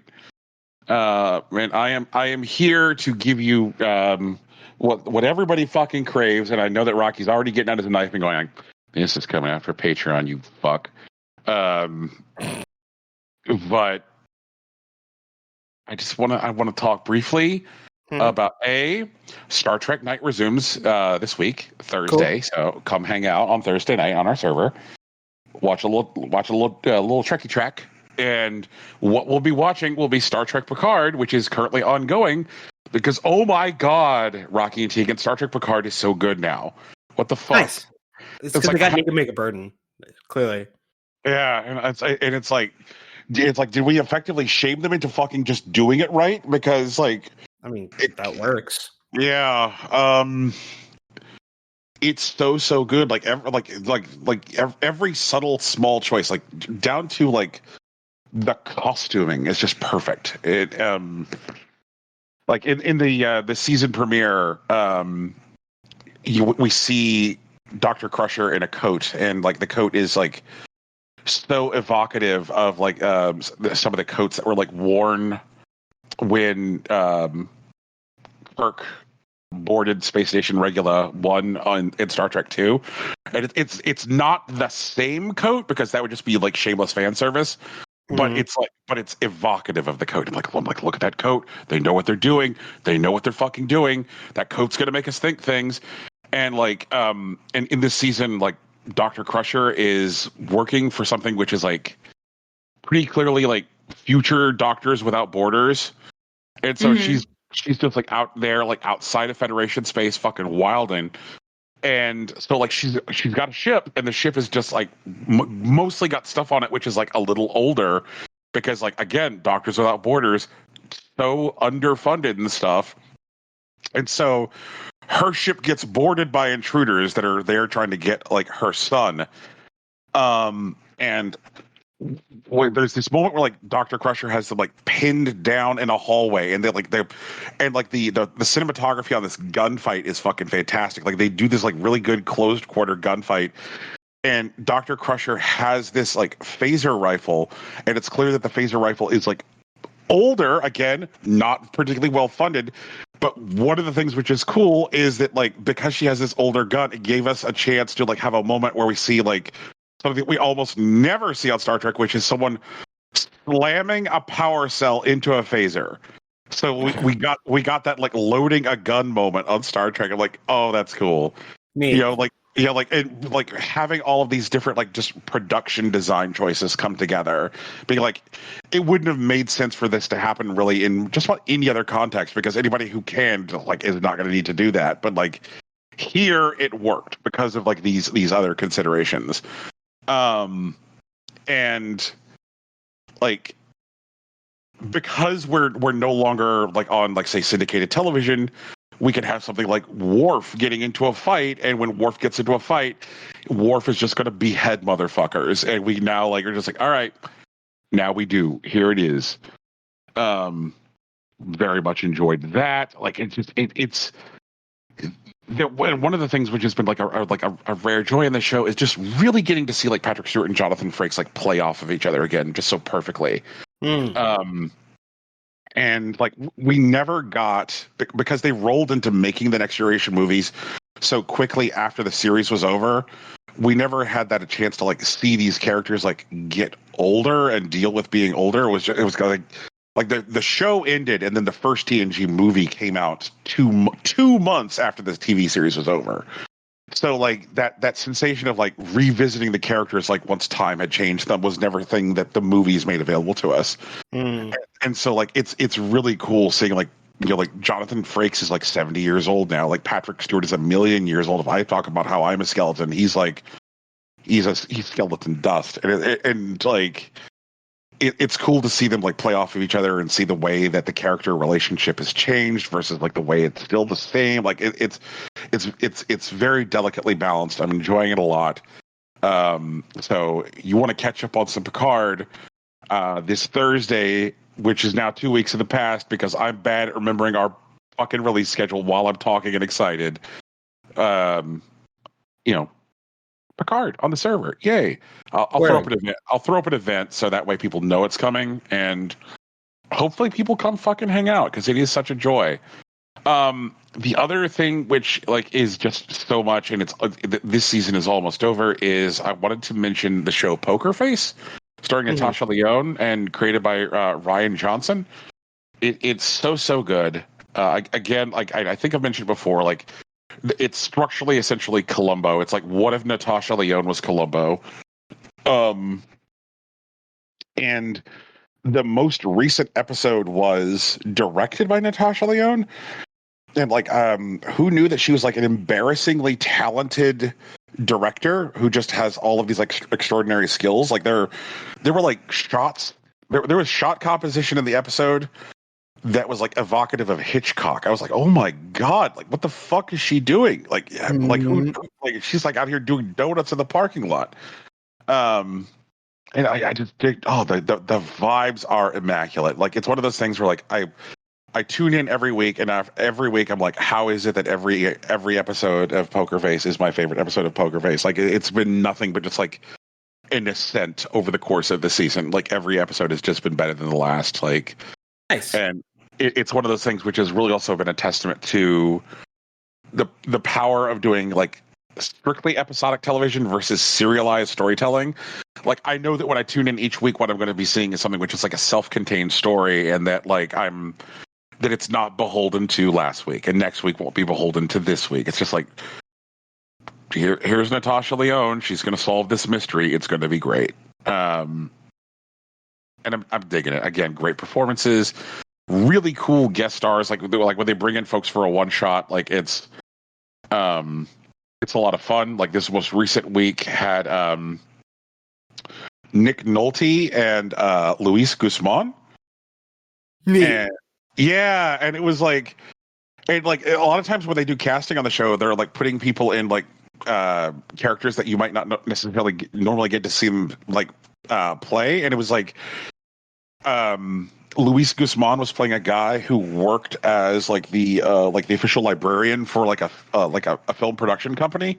Mm-hmm. So he's the guy who like sadly sits in the basement keeping track of the archive, and it's like, hey, I'm just the company archivist, and I'm like and you picked Luis Guzman, which is definitely casting against type for him, and he played it with this like warmth and sensitivity, and I'm just like, oh, this is so great, and they do a lot of that. Like they brought in Tim Meadows a few weeks ago. They're like bet you forgot about Tim Meadows, and they cast him against type, and they like gave him like romantic entanglement with Ellen Barkin, and it's like, all right, yep, and it's like just out here Poker Face with like the wild fucking casting. Whoever is in charge of their casting is doing a magnificent job, and it every week is a lot of fun. I feel like when Poker Face wraps up for the season, which will be in 2 weeks, like I will feel inclined to record at that point like a Poker Face Patreon special. So like so if you are one of the nice folks who throws money at us each month, you will get to hear me rant about this thing at length. So yeah. I think stuff happened though, right? News happened in the world. Yeah. What happened? Oh, really? I thought you had first story, but I will do one. I just yammered. I'm trying to spice it up, Rocky. Right? Yeah. Okay. Yeah. So I talked about a game a while back, Outbound Ghost, made by Conradical Games, has a very young dev at the helm. We also played it on Twitch. Right. Mm-hmm. But I don't have good news about Outbound Ghosts. Allegedly, the devs of Outbound Ghosts have DMCA striked their own video game, and they accused the publisher of withholding royalties.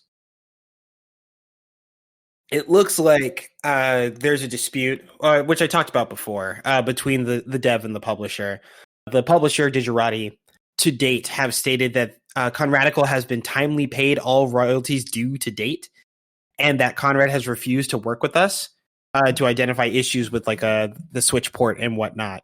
Meanwhile, Conrad is apparently breaking ties with them, working on a new game and marketing it on Twitter at the moment. So it looks like the girls are still fighting. It is still currently a mess, but it is kind of wild that the dev is using DMCA to strike the game on console storefronts so that it can't be sold. And Digerati is trying to fight to get it back on the stores. That's what's happening. The developer, I want to make sure I get his full name right, Conrad Grindheim, has been detailing his experience on YouTube, public videos and everything. Digerati has been responding to press requests for comment throughout the event, but it doesn't look like any of this is going to end soon. Okay, like I read this headline, and I there's what I thought this story was going to be about, and what it turned out to be about. Mm-hmm. I thought that what this story was going to be about is how developers, contract with these like automated, copyright companies that just go around like striking videos like based on like automated content recognition. Sure. So I thought that this was going to be about like, a company that they had contracted with to struck them. So, which would have given me the giggle fits, but this is more interesting, but also a bummer. Yeah. Fuck predatory contracts. True. Yeah. It happens. Mm-hmm. Yeah. So there is a fucking Tetris movie out like next month. Like, lol, yeah. For real? Yeah, for real. It's going to be on Apple TV Plus. Mm-hmm. And like I don't know how this slipped under my radar, and like this sounds like very, very interesting to me because like there's a lot about Tetris getting sold and brought to the West, which is like very interesting, and like I think components of it are like ultimately predatory. Like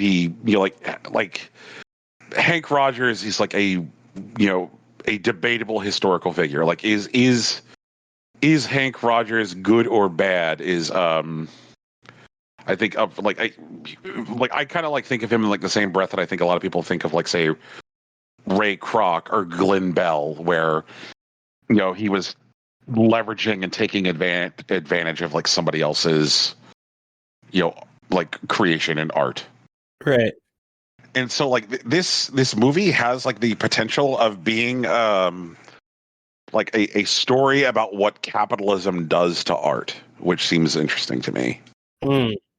The director, John S. Baird, has previously done some other interesting work. Like he did a movie in 2013 called Filth, starring James McAvoy, about like this junkie cop who's like doing junkie cop stuff in order to, I guess, like leverage an opportunity at promotion within his department to get back his wife and daughter. And he did a biopic about Stan Laurel and Oliver Hardy, like going into like the strain of their relationship and which was interesting for folks who were like, oh, okay, like digging into like to the history of like early 20th century comic duos and like the reality of their personalities versus the way they present themselves is like kind of intriguing. And so I know that he has interest in historical work because of Stan and Ollie, and so this seems neat. Taron Egerton is the person playing Hank Rogers, and I'm pretty okay with like Taron Egerton. Like he did those Kingsman movies, and they seem fine. But yeah, like I feel like Tetris is a thing that we should probably pretty immediately do like a watch along for. So maybe we'll hit that next month when it drops. Because of course I have Apple TV Plus. So yeah. But yes, a trailer is out now. So all y'all can go on YouTube and watch the trailer and form half-baked opinions on just watching a trailer. I mean, that's what we do with video games all the time. So, like, Yep. It's on brand. Thinking, what else is going on? Nothing. No, that's a lie. There's GameStop stuff going on, unfortunately. I heave my largest sigh and I say, corporations are corporating again. I had a kind of GameStop thing happen to me conversationally yesterday, which was amusing. Oh yeah? Yeah, I was talking to somebody about my first job, and I said that my first job was at Babbage's. Mm-hmm. This person misheard me, and they said, "Wait, what?" And I was like, "I'm like, you seem very surprised." And I'm like, my first job was at Babbage's, and they're like, "What? Really?" I'm like, "Yeah." I'm like, GameStop used to be called Babbage's. At which point they then go, "You're telling me that GameStop's name used to be Bad Bitches?" Amazing. Yes, Yeah. I wish. Goddamn. Neat. Got him. Yeah. Hilarious. Oh my god. That would happen. Jesus Christ. I wish. So GameStop, like, the article head is a bit misleading. I'm gonna read you the article head, and then I'm gonna tell you what's actually going on. Basically, GameStop is offering a reward of $5,000 for information pertaining to robberies. The context of this is it's specifically for a string of robberies that happened in California. Yeah. Not all of them, just those ones. But GameStop, chronically understaffed, amazing, just like every other fucking retail employee ever, because no one wants to pay back their fucking PPE loans that they got for the pandemic. They're understaffed, and so they're being robbed because now that whatever chip shortage PlayStation specifically was facing is over, apparently, there are PlayStation 5s in stock. Ow. And the flip rate on consoles, where they buy them out in retail locations and then resell them online, is very high. So people are robbing GameStops to get their PlayStations and then selling them online for money. It's so good. Love it. In the last 3 months, nearly 30 GameStops have been robbed. Wild. They're getting robbed because only 1, maybe 2 people are staffed there. And some people seem shocked to find that this is the case, but as someone who worked for GameStop, no, that's like it. You get 1 person and maybe 2 people on during the day. It's wild. Earlier this year, of course, they had reported sales and profit losses of $361 million, you know? And so they've closed a bunch of stores, and they did a bunch of layoffs, and they've they closed one of their e-commerce facilities in Texas, like all this stuff. They've essentially eliminated the assistant store leader position. And it's just so fun for all the poor local GameStop employees. A bunch of people are quitting because they don't want to risk their life for a PlayStation, which honestly, same. I feel bad for the GameStop employees. I do not feel bad for GameStop. Get your shit together. Like, come on. Staff more people in your stores. Number 1. And like, they're saying that in this article specifically, the one on Polygon, one of the anonymous people that they talked to said that key holders, which are the people with the keys to the store, and thus the keys to the back room, are being taught like some regular like anti-theft techniques, like vary what time you go to do your drop off at the bank and stuff like that. And basically all of them are saying, no, I don't get the option to do that because you don't give us enough staffing hours to be able to do that reliably. And also, I'm not risking my life for like $200. They can have it. Which honestly, same. Like, God. What a nightmare! What a hellscape. Oh, yeah. So bad for them. I'm glad I don't work there anymore, but I feel bad for everyone who is stuck. It seems bad. Yeah, that's what's going on in GameStop. Hope they figure it out soon. Hope everyone who's stuck there gets out. Hope gets a everyone's better paying job. There was some recent like termination that they did of a employee who was a victim during a robbery, and like I remember the fucking weasel words that GameStop was trying to use talking about the termination of the employee, and they're like, we're not firing him for being robbed,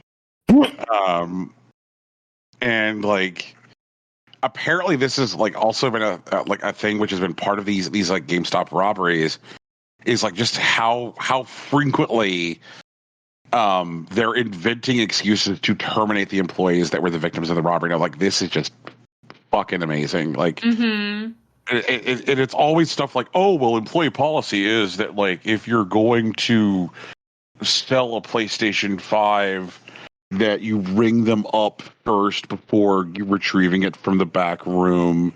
So you went to the back room with a gun on you first. Like, it's just like, I'm just like, the weird, like, smooth brain logic that they're using to fire violent crime victims.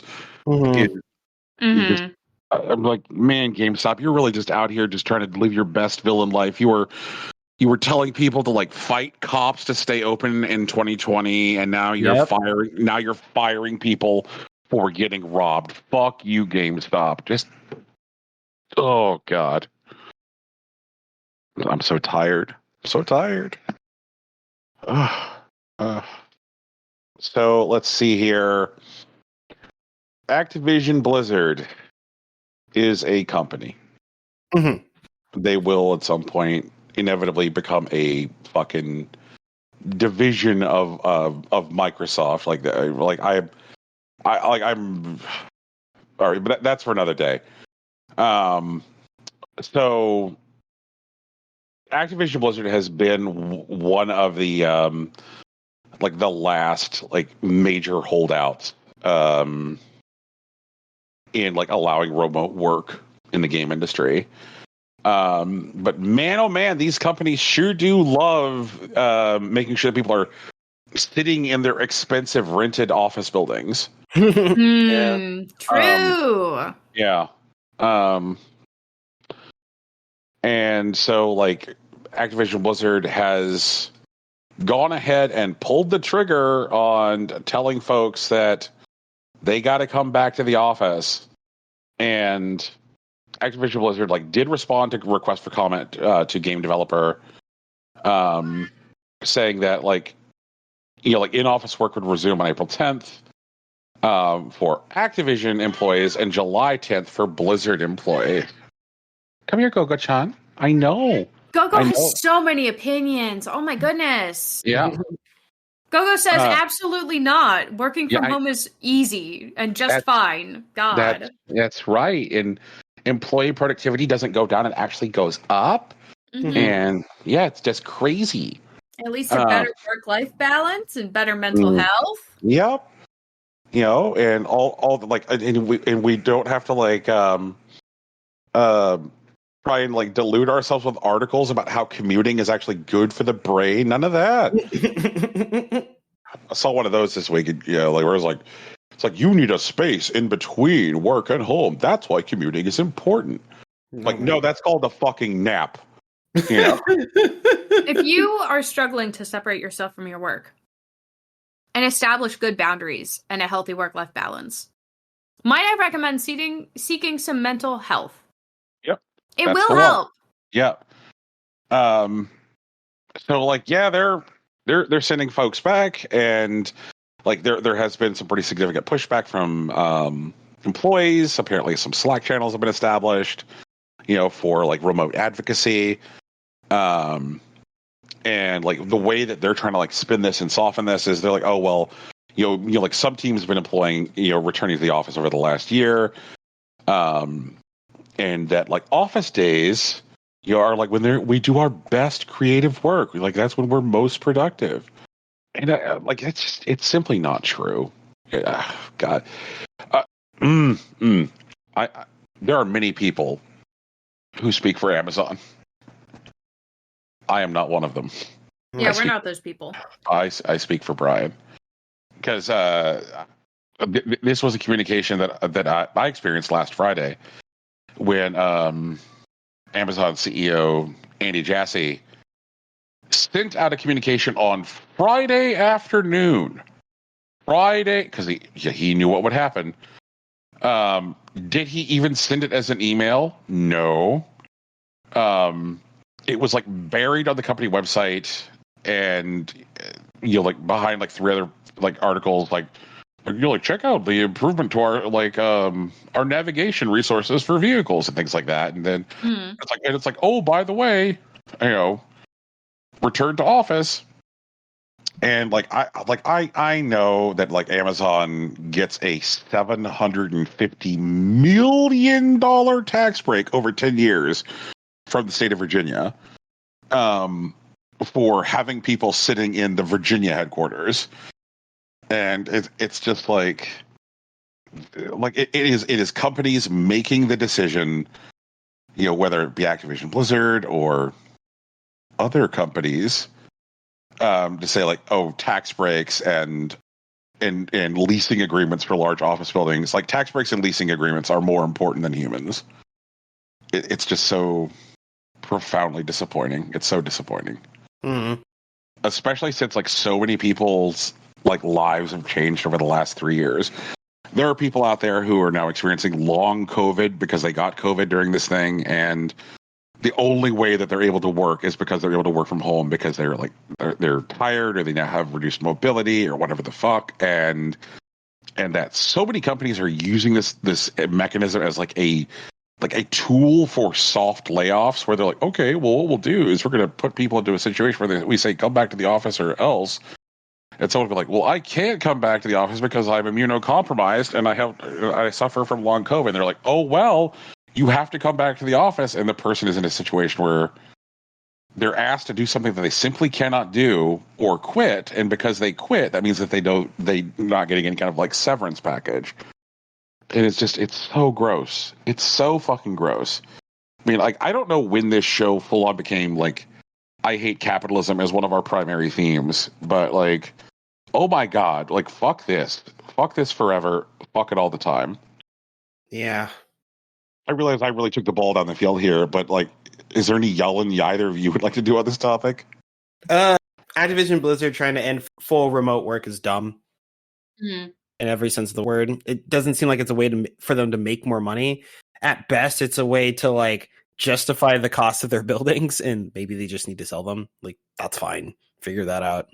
I mean, it's so many of these places don't even own their fucking buildings. Like, the big expensive buildings that they're in are like ridiculously long leases. Like, oh, we have a 10-year lease or a 20-year lease, or in some cases, some really dumb ones, a 50-year lease, and it's just like, yeah, because like at the time, all things being equal, there's like weird math bullshit that makes not owning the property make more sense. Right. Yeah, sure. And it's like, well, now you have this like stone around your neck, like preventing you from fucking just being free of this because you don't actually own it. Because if they did own it, Rocky, they could do exactly what you're saying. They could sell it and go like, fuck it, remote's better. Like we can get smaller real estate for when we do need it. For like, say, if we're like hosting somebody from another company and we want a meeting place to work with them, whatever.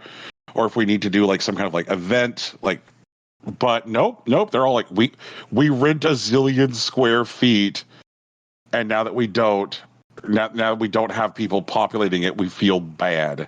Yeah. Like, hold that. Like, whatever. Yeah. I want to take this opportunity to give a shout out to my manager, who will not be named and does not listen to the show. My manager, when we got our return to office plan, where they were like, we want everyone in the office 3 days a week. I said, I don't want to do that. And my manager said, cool, I'm changing you to a fully remote worker. Boop, done. He was like, that's fine. If you change your mind and decide you want to come into the office, you let me know and I'll switch you back. See you later.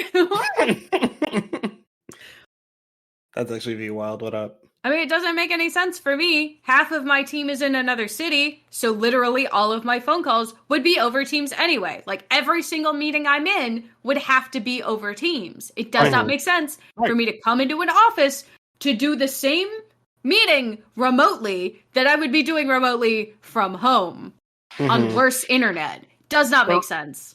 30% of my direct reports are in Costa Rica, Tegan.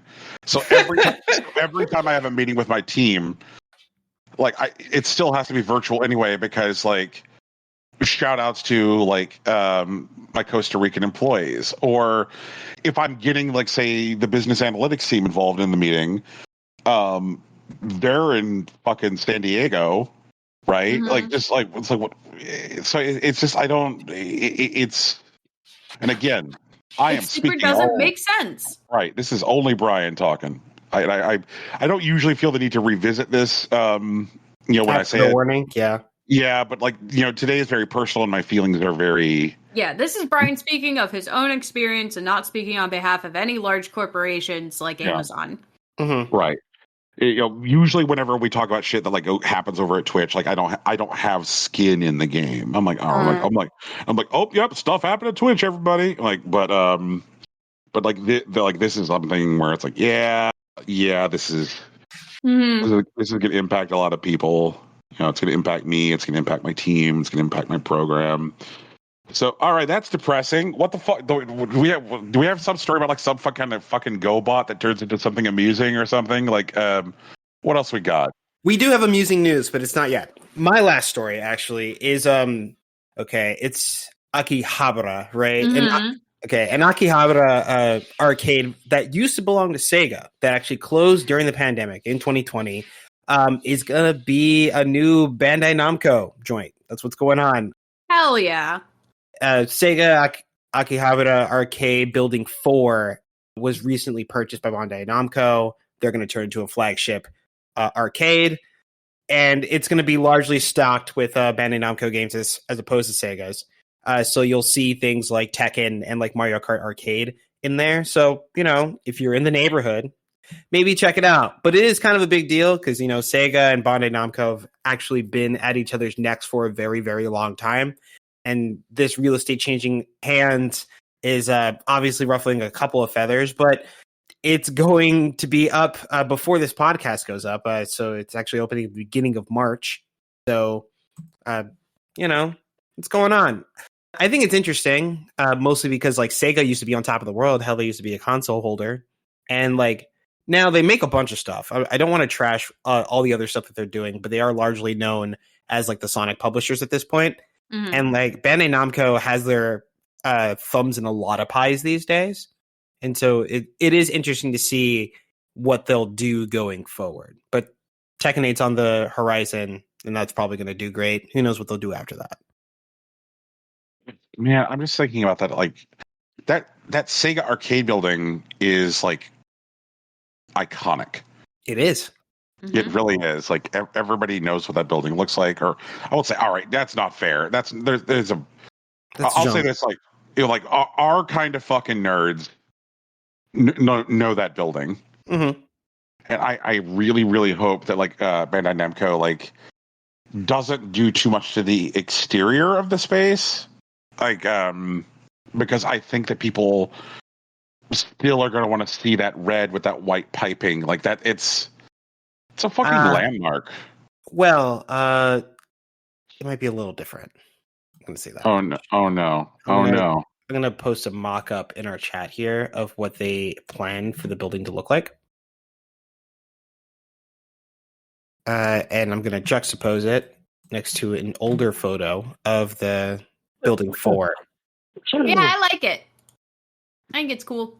I think the new look is good, but it is going to look different. That is something that, everyone who knows what it looks like is going to have to reckon with. All right, let me look at this thing. It'll be good, I think. Mm-hmm. Oh, man. All right. I'm trying to tell you. Y'all heard me do it. I did. All right. You tried to warn us. I did. You told us it would be real. I did. And then, okay, well, it can't be that different. I'm like, it's different. No, it's definitely different. Yeah. They said, they said no. How about we just no? They said it's our building now. All right, it's not Sega's building anymore. It belongs to us. We're gonna do with it what we will, and that's the right, I guess. But obviously, the people that want it to stay the same probably aren't going to win that unless they gave Sega more money a couple of years ago, turns out. I think it'll end up looking nice overall. I think it's going to be nice. And I think a lot of people will enjoy it. I think that'll be an arcade that a lot of people will be in simply to just take in the local Japanese Tekken scene. I think that's going to happen. But, it is a piece of history, and hopefully it won't ultimately be lost to time. I think there's enough people that care about it that we can reasonably rely on that fact. But if you have personal memories or, documentation of that time, maybe make sure that it gets into the right hands so it can be preserved. I think that could be an ostensibly good thing. Okay. All right. Is it me? Who is it? It's your turn. Yeah, it's your turn. All right. Last one on the docket. Okay. And it's not. Wait, I feel like there were things that. I feel like there were things, Rocky.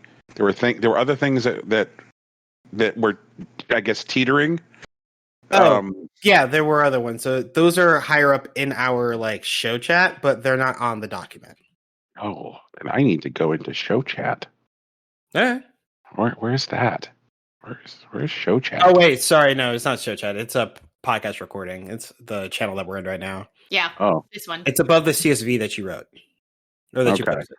Yeah, it's those two documents. If you want to talk about those. Oh, because look at that. All right, because I like these. I like all these things. All right. Okay. I like all these things, everybody. Yay! So, Things we like. So, I think everybody knows that something with which takes one of my boxes is the importance of historical preservation for the history of video games. Mm-hmm.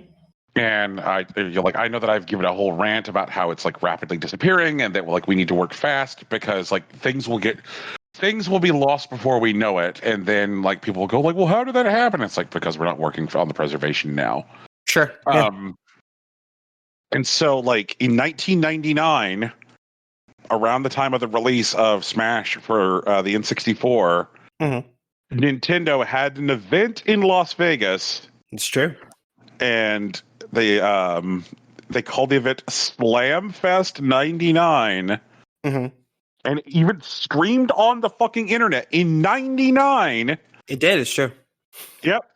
And it was Nintendo characters having a fucking professional wrestling match. There is no video footage of this event. It has been lost to time entirely. However, photos from the event have recently been discovered. Mm-hmm. And this resonated with me for a couple different reasons. One, y'all know I love pro wrestling, and two, I have a special affinity for Nintendo history because they so jealously treat their history just corporate marketing material. They are not ones for the importance of historical preservation because of the way they manage their history. And then three, this just brings attention to the importance of managing stuff like this. I think probably the most important thing about this is the live streaming component. Mm-hmm. Because streaming events at that time were exceedingly rare because you have most of your customers at the time are on fucking dial up, and I'm just picturing a little tiny postage stamp size window where Pikachu is beating the shit out of Yoshi, and just it to me, I think it also speaks about the shifting identity of Smash Brothers. That's right. Because I remember when Smash came out, it was originally there was a lot more of this aggressiveness in the way that Nintendo talked about it. The original ad for it was this happy together ad where music would play, and then you had these Nintendo characters beating the shit out of each other, and somehow the way people talked about Smash slowly changed, and more just started to be about roster size, and then we had things story missions, and it just the identity of Smash changed. But when Smash started, it was very much kind of dump your toys out on the floor, and what would happen if Optimus Prime fought He-Man and that kind of shit. It just, that identity feels more and more lost to Smash. And this was a whole ass event built around that thing at a time when also wrestling was red hot in the US. And I think that's neat. That's neat, everybody. So I guess another quick hit is something else which it is important for entirely other reasons. Is a UK-based sex worker was denied entrance to the United States. Mm-hmm. And she was told that she was permanently ineligible for admission to the U.S. And the reason that she was permanently ineligible for admission to the U.S. was prostitution. So this person, their sex work occurs in VR chat. And I feel like I've got like so many like different like takes on this, and I hope that some of them are. I hope these aren't half baked. Like number one, United States government. If that is your real name, If that is your real. It's like, I know you're just fucking named Fred. Like, you're that guy, Fred. I know you're Fred. Is that like prostitution is technically, splitting hairs, legal in the United States because there are Nevada counties in which like prostitution is legal, just straight up, like no equivocation, no hair splitting, no like wiggling the word of the law. It's just it is. And then there is a wide variety of sex work, which is legal in the United States, because of like the scope of the work that is done. If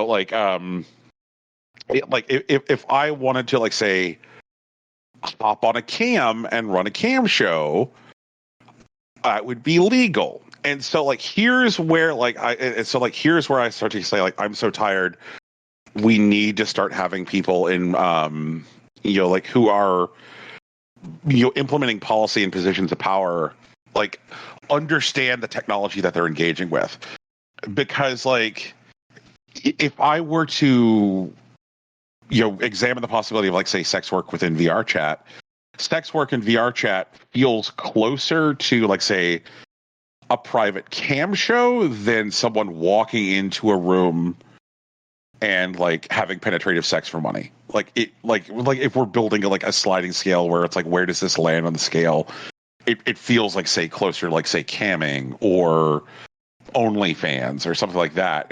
And like this bothers me for like two fundamental levels. Like one, it demonstrates a fundamental lack of understanding of like technology, and two, it's sex worker exclusionary in a way that feels like very, very bad and doesn't even seem to like understand like the laws which they're like allegedly like protecting.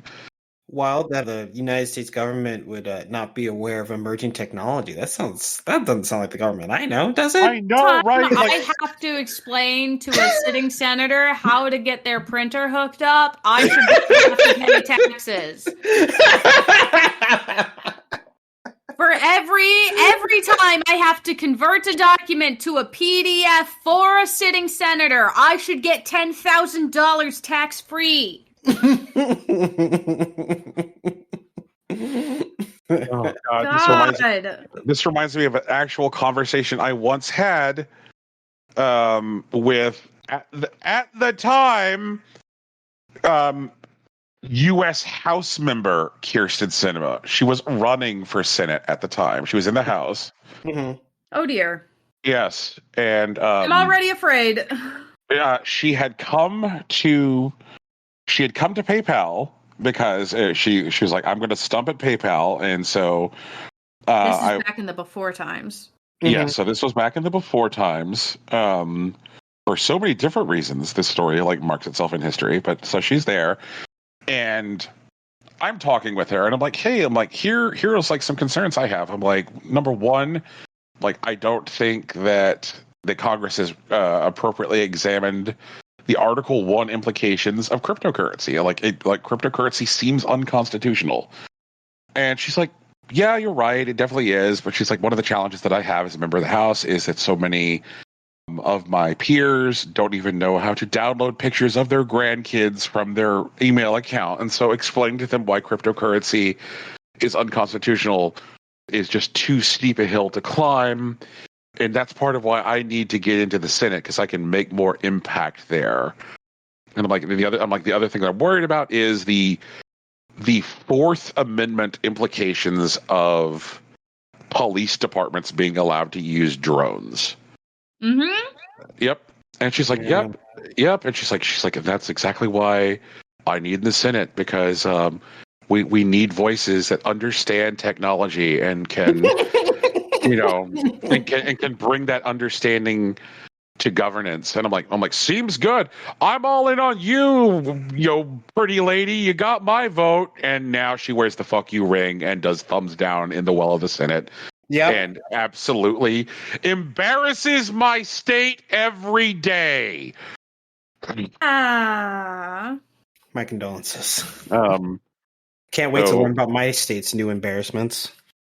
Do you want to start with the electric power corruption, or do you want to end in that location? Because it's bad, and that's a lot of it.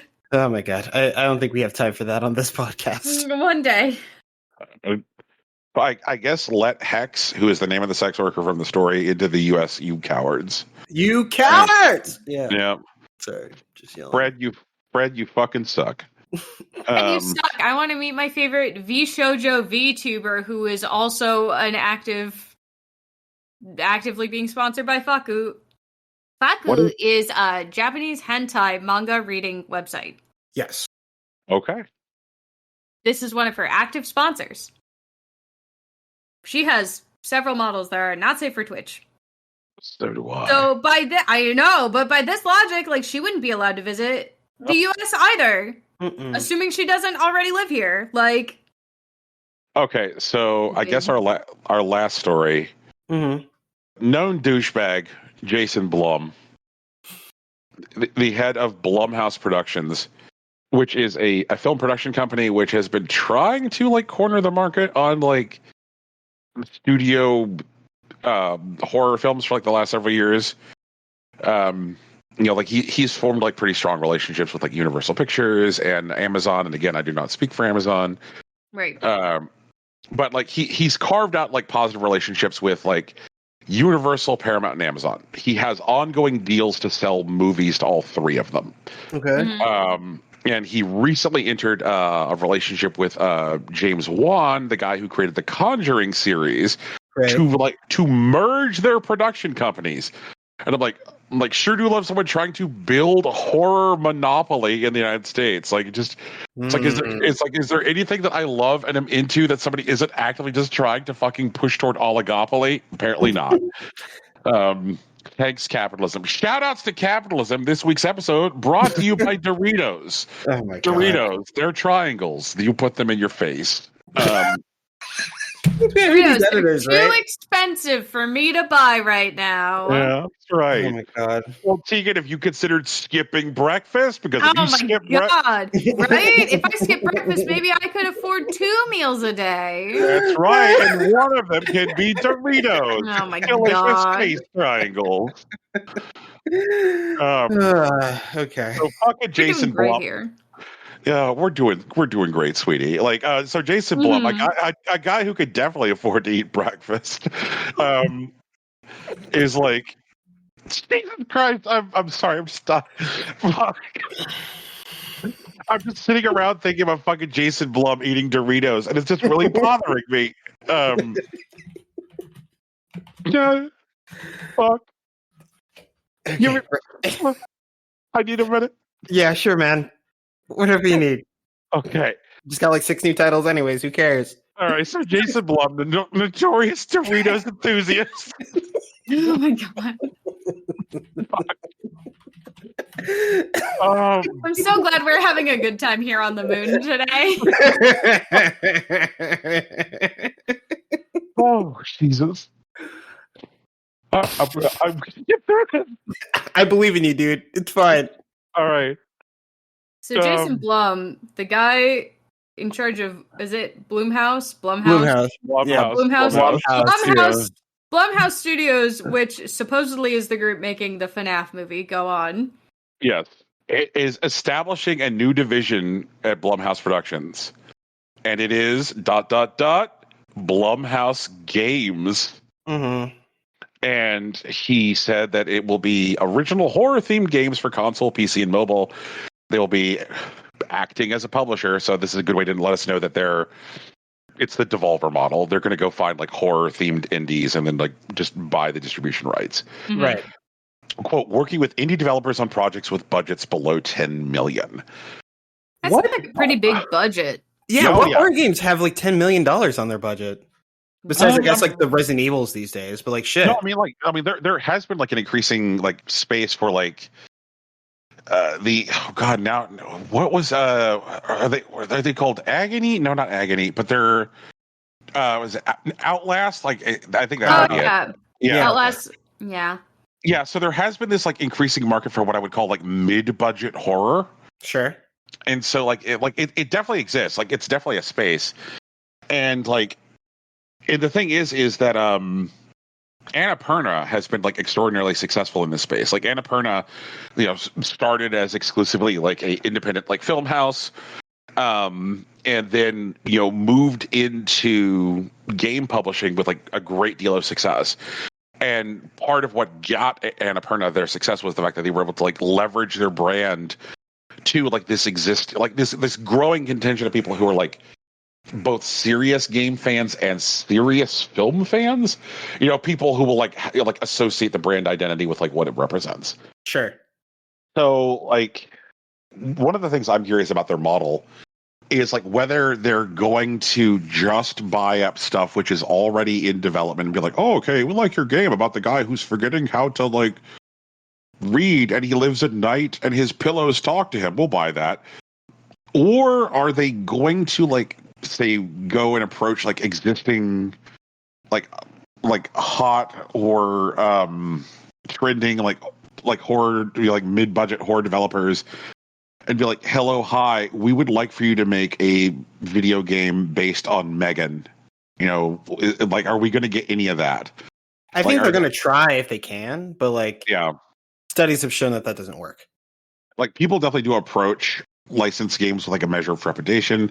As we've been through on this show, they're not consistently bad, but they're definitely like that reputation was earned for a long time. But I'm pretty sure that there are some like there are some properties that like he could definitely leverage. Like right now, like I think if Megan dropped for mobile, and like this is where I would say target mobile. If Megan dropped for mobile, I think that like people would like be hard into that. I think console PC, like Blum currently is holding on to the rights to the Halloween series. He's got that. Mm-hmm. You give people that like asymmetrical like 4v 5v1 game where you've got somebody running around being Michael Myers. I think people would be like way into that. He's also got the rights to the Exorcist series now. Yeah. Like that also seems like something that could be like leveraged. And like obviously like Five Nights at Freddy's, the tools are already there. Like people already think of that IP in terms of a game because that's how that IP started. Mm-hmm. So like it does represent like an interesting possibility space. I'm not necessarily like the biggest fan of like the way Jason Blum runs his business. Sure. Like he has dogged on films he has distributed because they didn't perform the way he wanted them. Yeah, the Square Enix model. Mm-hmm. Yeah, right. And like the thing is that like there are things that happen, within the film industry. Like when you dog on a film, like in that way publicly, like what might happen is the director will end up in what's called director jail, where nobody's willing to like book them for a movie again. And it's like like because of the way like the game industry works, like if somebody has gotten to the level where they're like say like an EP or a director on a project, even if the game takes a shit, they're still going to probably be able to get more work. I mean, the reason is still a bummer. It has to do with the fact that like the industry is such a grist mill that like publishers just need qualified devs and EPs. But with the film industry, like it's a lot easier to be like, oh, okay, this film failed. The distributor dogged on it. I guess this director just doesn't get to work again ever for years. So hopefully he can manage to like fucking not do that with this. And I'm going to say this, Jason Blum, please avoid the temptation, since you do have the rights, avoid the temptation of putting out Get Out the video game, please. Oh yeah, that'd be terrible. Yeah. Like it's like, oh yeah, Get Out the game. It's an infinite runner. Enjoy. Infinite Runner. Oh no. Oh yeah. Boy. Boy oh boy. Boy oh boy. I think that's all the things. I think we even had bonus things. Actually, We did. there's one thing that we got to do. What we gotta do? We got to thank our patrons. Oh yeah, that. Oh, all right. Yeah. We can't forget to thank all of our patrons on Patreon. Mm-hmm. Yeah, because like I guess like they thank us for podcasting. Yeah. So who are our patrons? Who do it? Who do it? Let's see here. We've got Farmer Gata. Thank you, Farmer Gata. We have Kill Every Venue. Shout out to Kev. Yeah, who provided the first theme song for this show. Like so way back in the day. Stuart Templeton. You know, we love you, Stu. Chat of the Wild, a place where sometimes Tegan pops up, causes chaos. Nebula, Joshua Reza, Sighard Albrecht, aka the Premier. Oh my God! One day. Slow down. It's okay. Okay. Say it again. One day. You didn't mess up the actual name this time. You messed up the title. That's an improvement. Mm-hmm. That reminds me, like another thing that has happened since we were recorded last. There was a night where I spiraled into looking at tongue twisters, and that was a whole thing. And I've decided that I have a new least favorite tongue twister because of how much it broke me. Fair enough. Which is Betty Botter, Betty Botter's butter, and I'll fight you, Betty Botter. Oh my God. Okay, so butter. Oh, Tegan. Nope. Okay, Sighard Albrecht, aka the premier waifuologist Sig. Mm-hmm. Joe Spiro, grandfather of this show. Mm-hmm. Big Sach, the kid brother of this show. Oscar Garcia, and our Emperor King Degenerate, Twan. What up, Twan? Yep. Oh man, I do want to know what the new wifeys are. So like, whenever you can get me those, Sig, I'd appreciate it. Thank you very much. All right. Is that a show? Have we podcasted? Oh yeah. Everybody, thank you again for hanging out. We do this every couple of weeks. This is Impossible Coin. If you don't know where this came from, you can find it wherever podcasts are found. Just Impossible Coin Podcast. If you want to talk to any of us, you can find us on social media. I'm on Facebook and Instagram. Brian's on Twitter. T's on Tumblr. It's all Impossible Coin. No dashes or underscores or anything weird like that. In fact, if you do see something weird like that, please let us know. You can find us on any of those places. You can find us on the Discord, which is linked at all those places. And you can find us streaming throughout the week on Twitch at twitch.tv/ImpossibleCoin. The music at the beginning and end of this show was created by Big Sach. You can find him and his work at soundcloud.com/BigSachNJ. And he also has a Bandcamp. Where the fuck is it? There we go. At betweenrooms.bandcamp.com. So support the kid because he's out here. He does it for y'all. He does it for all of us. You can also find him on Twitter at Hillary_Swank.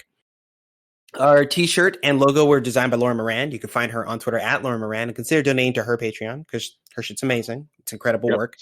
And as we mentioned earlier, we also have a Patreon. You can find us at patreon.com/ImpossibleCoin podcast. And honestly, I think that's it. That's all the stuff. I jumbled it a little bit this time, but I think I got it. So that's us. I'm so delighted, and I love the fact that when I did the most recent episode of Final Girls Feast, Sarah, the friend and host of that show, when she was talking about our podcast as part of the promo wrap up, she said in the promo wrap up, you can find their podcast wherever podcasts are found, except for SoundCloud. because fuck SoundCloud. Yeah. Hell yeah. Let's go. And I'm like, our brand is well established. So we'll see you next time, everybody, when we will be live from the planet Mars at the Tommy Tallarico Memorial Amphitheater. But until then, peace. Bye. Thank you for podcasting. It's official. Shout out to the Thin Breast Bottoms.